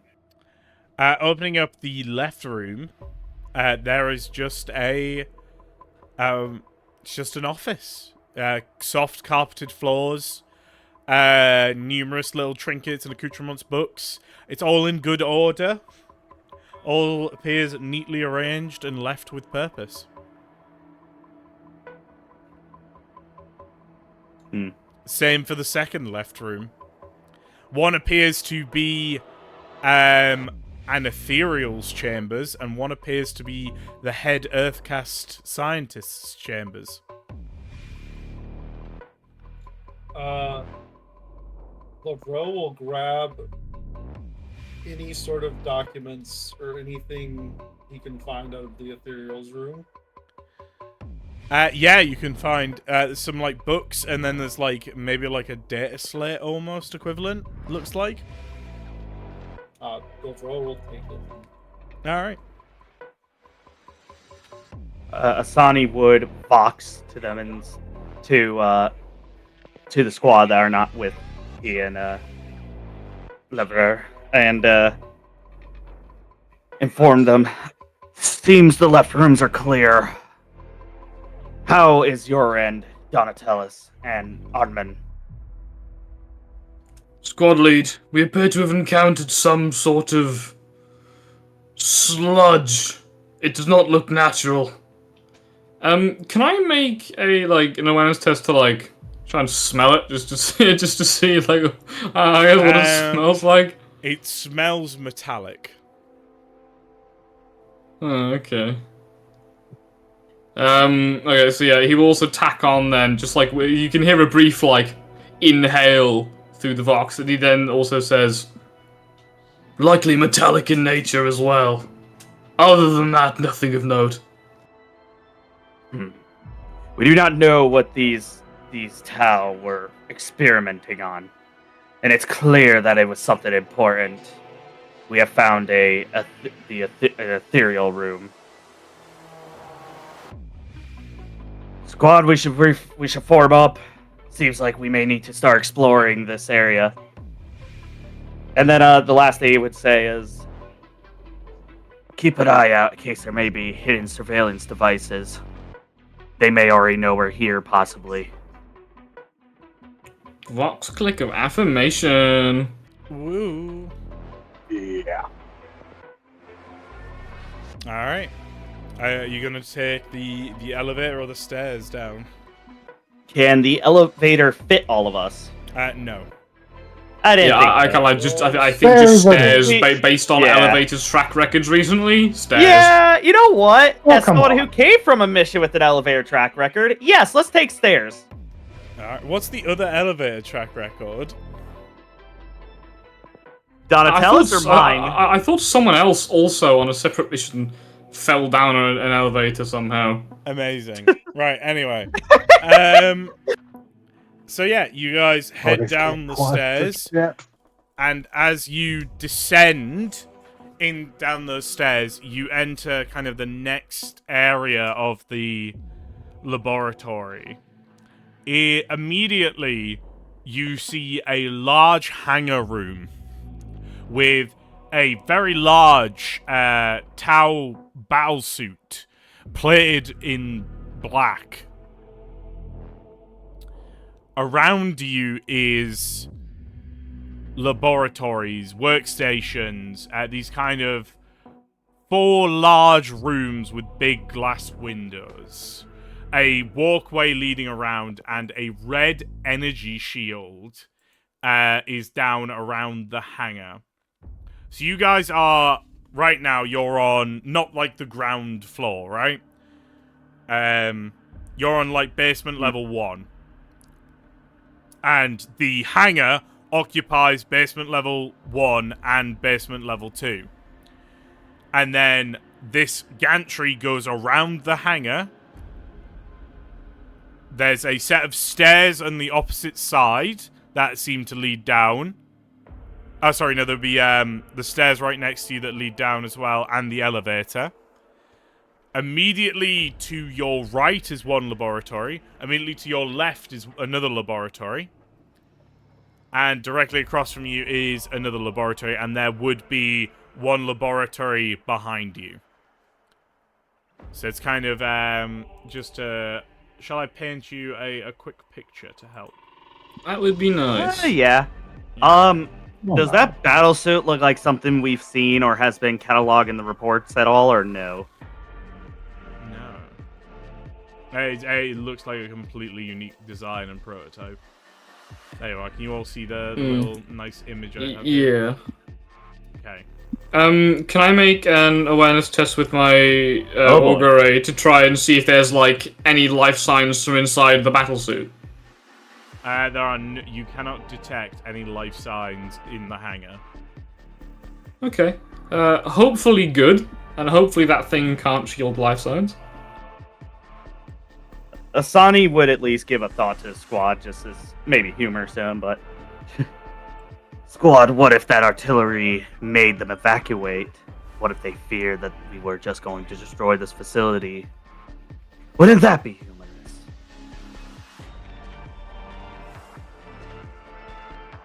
humorous? So somewhat coldly, Donatello says, humorous, but rather unlikely given what I've experienced at the Tau. Alright, so... However, not detecting any life signs here. We should be safe. So this is the hangar. Here's one of the labs. Here's another lab. Here's another lab. The blue box is the staircase and the elevator. The staircase and the elevator. And then this is the last lab.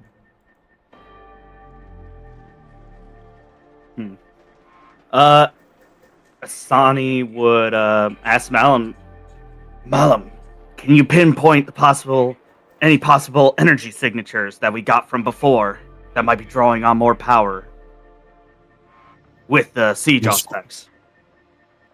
Yes, squad lead. And I'd like to, well, do that. So what Is that are a you, roll, or do I just... what are you scanning with the siege specs specifically? Life signals, right? Yes, Asani? For the whole facility? It was this area possibly for the Ah, energy okay, yeah. signature, This- possible energy this area. signature. It mainly was his. It was mainly Sai. I was assuming the siege auspex would do it, but if that won't work, if his auspex could, either way, if he could possibly get a location on any power signatures. What's the range of the siege specs again? 40 meters? I believe it's 20 meters. 20 meters. There is a power signature. There's a power signature coming from the floor below. Let me describe the hangars, the labs you can see there. So, to your immediate left, this is just like, you can just see benches and prototypes of, stuff. Mechanical components, like things that would probably fit this battle suit.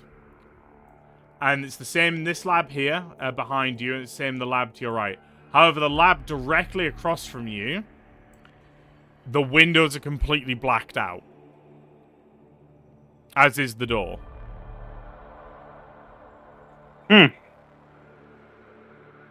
As well, on this level, the power is completely out. The only thing you can see is that red energy shield around the hangar bay. So they have windows that are essentially like kind of like a cop kind of situation where it's like, you got those rooms that have the windows you can't see through on one end when the lights are on. Possibly. Oh, crap. Oh, idea.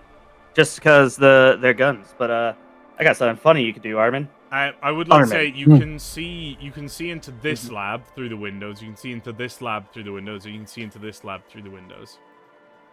Even though the power is off on this entire floor. Okay. All right. So this seems to be manufacturing, obviously, like what it is, a experimental factory. Rick, this could be an opportunity to disrupt some of their weapons, because I doubt we're going to be able to. I doubt they're going to destroy this facility anytime soon. I do have some demolition charges. Yeah. Squad, shall we disrupt some of these Tau weaponry so they are not used in future endeavors? I would like to attempt to collect data on anything we can gather first. And I'd like to see if there are any terminals I can interact with within this room. In this room, there are numerous data terminals monitoring the hangar bay. Heading over to one, do you speak Tau at all, Malum?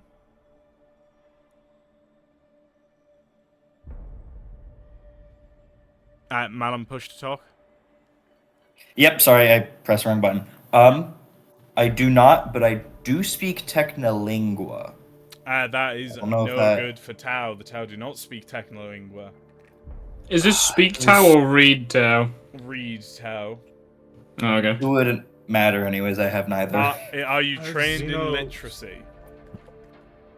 I have Xenos markings now, if that helps. That would help. I am trained in literacy. Donatellis, are you not trained in literacy? I think literacy is a standard space marine skill. I mean, it was just because, reading Xenos markings and speaking them are two separate skills. No. So, read Tau markings gives you, symbols and, So it's like conventions of, yeah, it's understanding notice boards and shit, and oh shit! That makes that skill even less useful than I thought it was. Yeah. Damn. Xenos... Okay, yeah, I am trained in literacy. Yeah, okay, no. So Donatellis, you can actually read and speak Tau. Let's go. Lavro can basically identify Tau ranks. That's what Xenos Markings does. Okay, yeah. I thought it was just weird that like reading and speaking a language were two separate skills, but that actually makes a hell of a lot more sense. Yeah. Cool. Okay then. So can I help out with that? What did you want to do there? Sorry, Amol? I thought Xenos Markings was like basic messages I'm dumb. as well.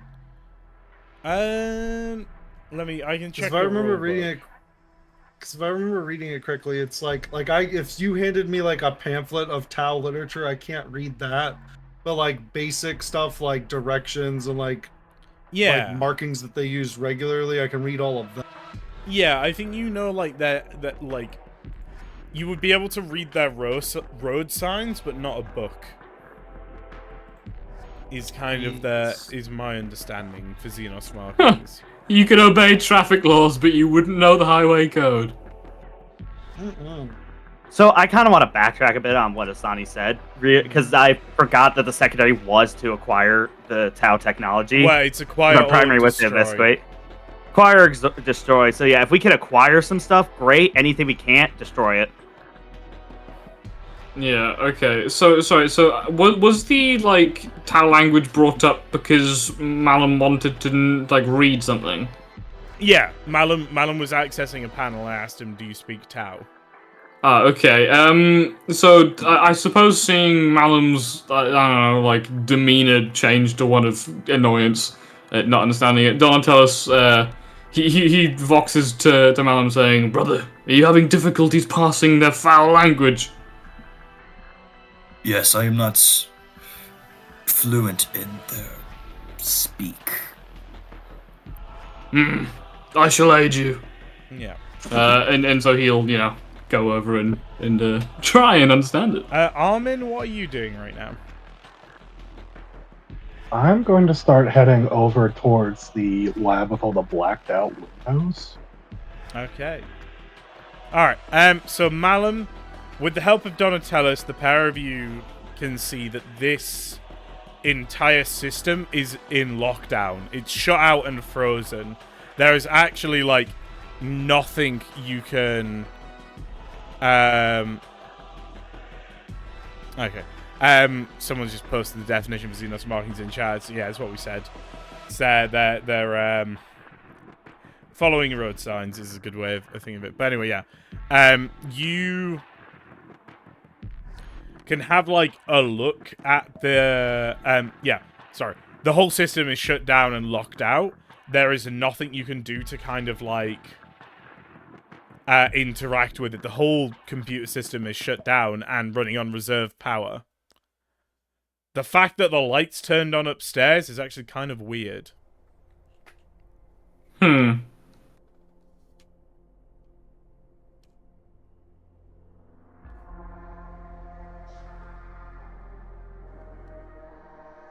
Yeah, I mean, okay, I suppose Donatellis would have, in the process of finding this out, conveyed all that to Malum. Yeah, and so, I suppose I'll notify the rest of the squad. Alright. Just on, like, an open squad vox. Just, Yeah. Squad, this place appears to be running on very low power. Something does not feel quite right to me. Be on guard. Armin, as you approach this blacked out lab, you realize, looking through the windows now, that these aren't, like, blacked out in terms of, like, no light or are blackout windows. There is black sludge covering the entire interior of this window. I'm going to vox the squad and just... The room appears to be full of the black sludge Donatellis and I found earlier.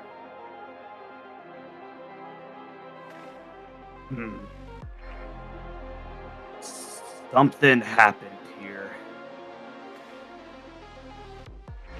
We should figure out what happened here. before we decide on before we destroy and gather any possible not data, but any of the Tau stuff, essentially, that we think we could take back. Varv, did you say that the place looked like neatly organized in the like ethereal room, or did it look like disheveled and abandoned? Neatly organized. Huh, okay. So I guess it's not like they like fucked up really bad and just had to like hightail it out of some lab accident. Oh, this is interesting.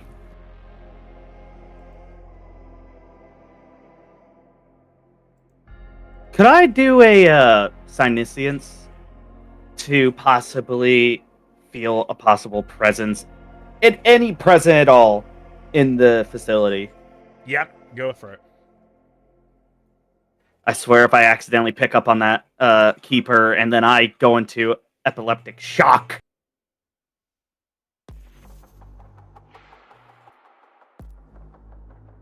No modifiers, correct? No modifiers, no.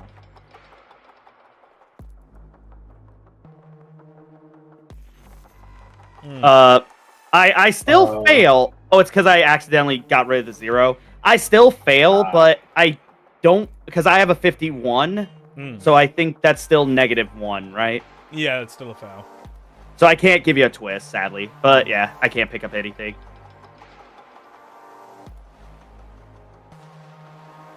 What do you want to do then? Yeah, so yeah, you can't quite get a clear vision through the warp here. I think we should probably investigate in the lower areas. It's possible we may actually find what happened here. From everything we've gathered, it doesn't seem like there was an attack from what you have all for all the information that has been gathered. Yeah. All right, so you're Was gonna there anything Malum could take by the way after what he did? No, the consoles are completely locked down. All right. Then yes. I would like to ask before we ahead. proceed to the next area. Does anyone have some way we can take a sample of this mysterious black sludge? It's currently I was just behind thinking glass. But then there's stuff upstairs, which who knows? That might turn into something later. Well, I would say we would come back to it. I think we should. I say we investigate in the base, essentially the lower decks, and we see what we can find down there. As, if I'm not mistaken, there's power coming from down there as well. Yeah, there is. So we should probably investigate that. We may get more information on what happened here. Yeah, definitely. All right, you taking the stairs or the elevator? Stairs. All right. Do not trust elevators. It can't even fit all of us. What are we gonna do? Line up and just wait one at a time? I'm just checking. I'm just checking. Varb tried to get us with an elevator. Oh, sorry if it sounded bad, Varb. No, you're good. I just find it funny. The mental image of us lining up in the taking the elevator one at a time because we're space. Lavro will use the elevator if it makes Marv happy. If you want to use the elevator, see you go down for there, it. brothers. Lavro gets down there. Lavro get in the elevator. Lavro, you know what? Honestly, that actually wouldn't be bad either, because it'd be like, yeah, we're at the stairs. The enemy sees us coming down the stairs. You pop out of the elevator. They're like, oh, there's another one. Boom, get smited. Yeah. All right. So you head down the stairs to the next level, and this time it's the same layout. Oh, Carrot, what's up? What happens to me in the elevator?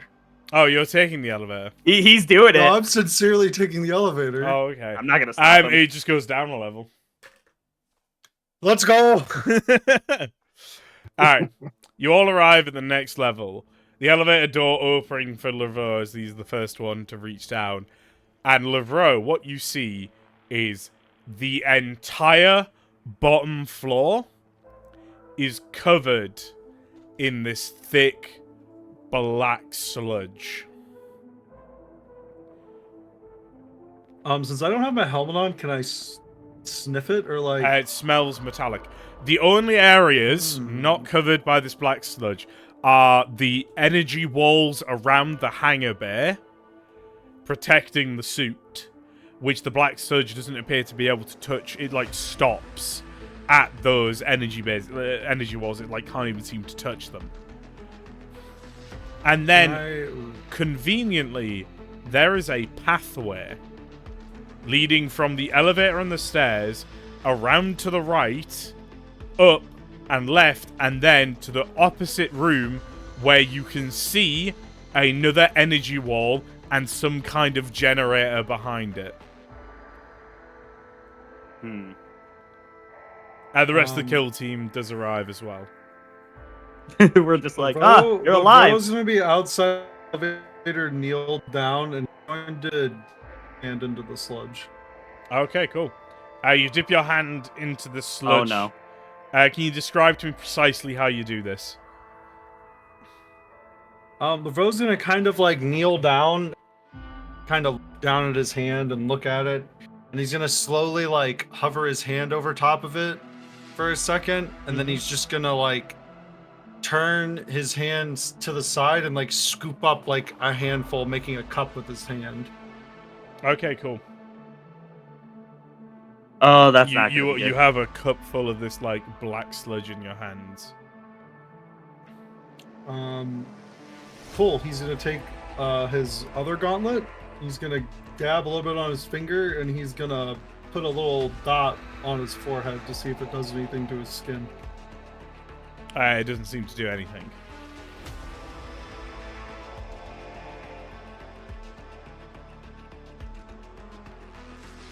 Alright, LeBro's gonna now paint face markings on his face with it. Why? What? Why? You're testing her, I swear. For a second, I was afraid. I'm gonna make. I want to draw the towel marking for danger or stop on my face. God, fucking! If a death mask could like emote I don't feel bad and like anymore. change expression, it would reflect Donatello's face of just abject shock. Yeah, I'm pretty sure we're all like, if Asadi sees this, he just goes, "Bro, why would you put that on your face?" LeBro, what the fuck are you doing? Yeah, LeBro, what the fuck are you doing? LeBro will like turn and look, and he'll look at them. Brothers.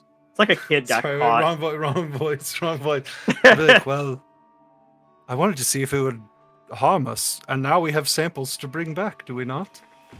I mean, no. I Aside just suppose like we do. you He'll should be rise and thankful it begin doesn't moving. get anything worse. He'll rise and begin moving towards where the generator.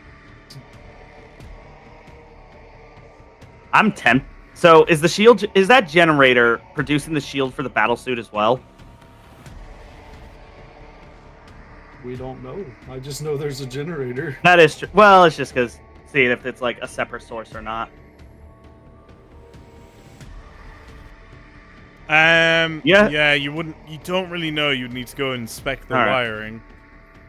Well, I don't want to step in that. So that tells me if you it's a, I don't know why, it gives trap vibes. There's clear paths. Yeah. But LeVro is just waiting. LeVro is just gonna wade through it at this point because he knows that so far it hasn't done anything to him. So he's like, whatever, fuck it. Sonny would at least still give.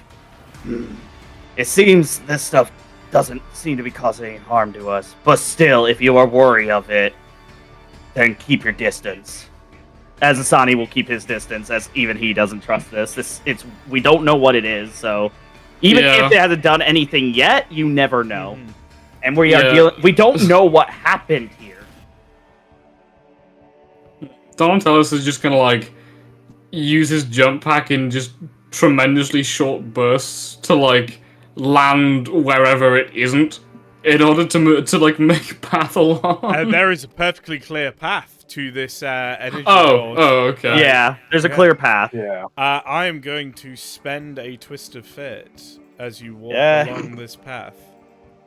Uh-oh. Maybe I should have Maybe we should have diverged off the yellow brick road. Sorry,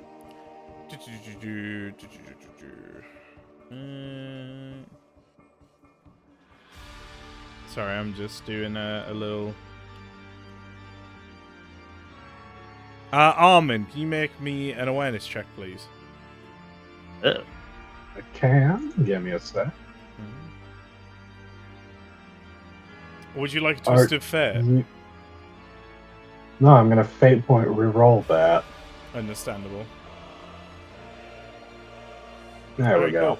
Armin, you notice as you're walking along, a bit of this black sludge is on the ceiling. Like, the whole roof is coated in it. And as you're walking along, a bit seems to almost drip on you. Would you like to attempt to dodge the drip? I would. Give me a dodge check. Yeah, you dodge the drip.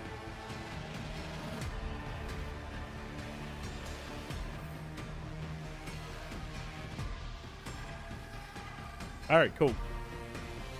I'm going to alert the squad that some of the goo is on the ceiling. Oh no. We got alien vibes going on. I've had the fucking alien planets song on for the past half hour. I saw that. I actually saw that in the Venom feed. symbiote ass goo. Yeah. As you guys continue, you get round to the other side, and so it's a door leading into a smaller room with this, the generator in. The generator room. And there's this big red energy barrier up in front of it, and again, this sludge doesn't seem to be able to touch the energy barrier, and it's cleared a perfect path for you guys to walk up to it. Peering through, who's taking point? I feel like it would be me at this point, because... Yeah, Asani Yeah. Did I get there faster since I went straight through the sludge? Oh, that's true. I mean, if he gets there before me, then yeah, he's up. Actually, he's up no. there. Going through the sludge would make it harder. You'd be there last. Oh, well, you know. You're just being outpaced by the guys walking past you like, dude, what are you doing? Yeah! Why are you playing in the Why mud? are you knee deep in the goo? Yeah, literally, why are you playing in the mud? Dude? Yeah. Okay. But yeah, Asani would probably take point at this moment, because with Libera there for some reason. Yeah, so Asani peering through this energy door and, looking into this room, you can see blood. Quite a lot of blood. And there is a console in front of this generator. You couldn't really see before. But there is a Tau, a Earth-cast scientist, bleeding heavily from the gut, his hand resting on his stomach, and he's you think he's breathing very shallowly? But he and he has this pulse pistol next to him. But yeah, he is just passed out, leaning against this console. Pistol next to him on the other side of this energy barrier.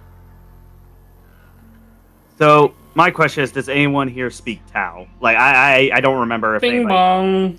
Okay. Does the thing. Okay.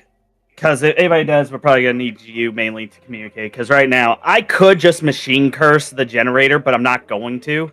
Because maybe we could get the Tau to talk. If we pretend we can't get in, we can get information. We don't let them know we can possibly get in. So, Asani would attempt to get the Tau's attention. Maybe it will awaken from its... Maybe it'll awaken. Maybe it's dead. But Asani, could I do a fist and kind of bop the shield, or what? To kind of make the sound to make it aware. Absolutely, but that will hit the shield. Yeah, it's the idea is will the shield hurt me? No. So you punch the shield. Okay. I mean, you don't know till you do it, but you punch the shield, True. And it doesn't hurt you. But your fist bounces off, and you think, after hitting that just the once, you think with enough effort you could probably break this shield. You don't think it would take a lot of force to overload it. Strength. It makes it, yeah. But does the Tau awaken? It does make a bit of a noise, and the Tau just seems to stir a little bit. Sorry.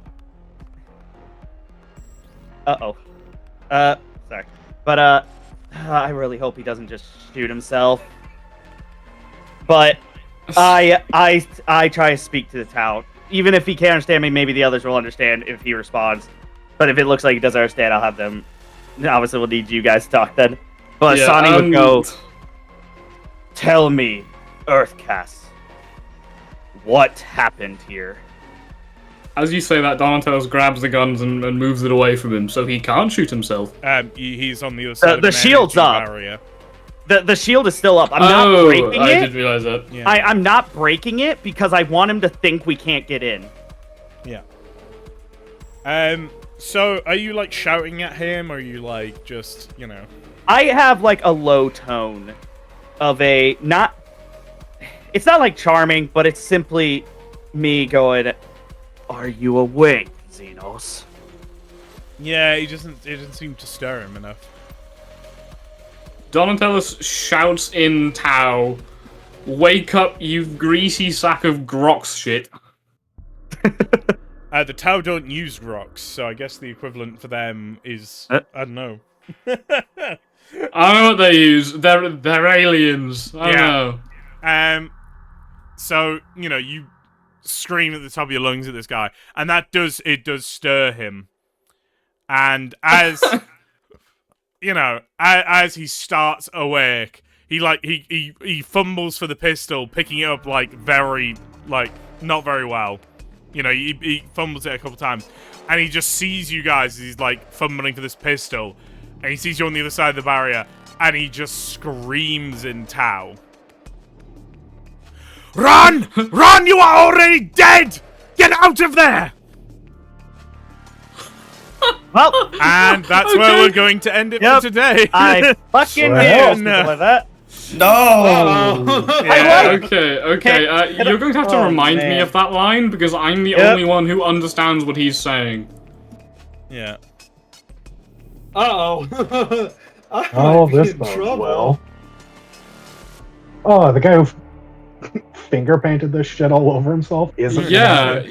See, maybe you shouldn't have. The what? Not the like avoid it. Idea. Yeah. See, you're making it hard for me to have trusted a black shield even now, Lavore. After that, it's like, why would you do that? Look. In true you and Nazrel are not fashion, batting 1,000.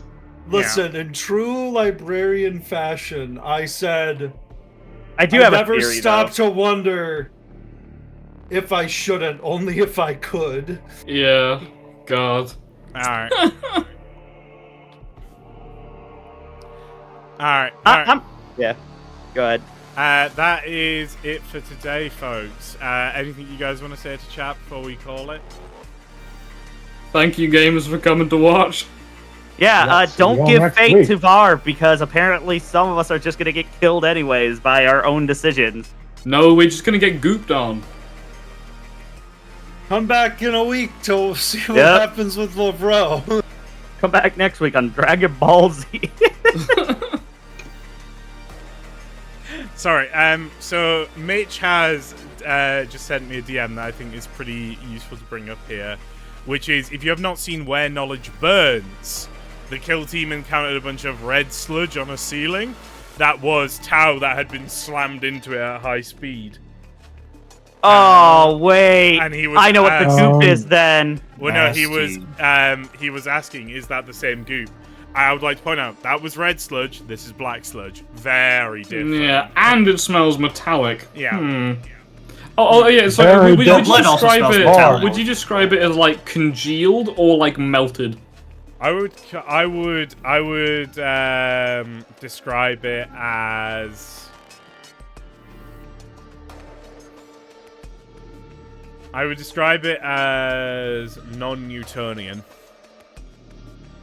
Oh, great. Shit! Fuck! Don't have this just be some weird shit from like the engineers in Prometheus or some shit. It's the black goo. All right. Okay. Thank you all very much for watching. Kill Team Amble will return next week. Same Deathwatch time. Same Deathwatch channel. I think we're going to spam some Garth lols at whoever we go raid. So, yeah, thank you all very much for watching.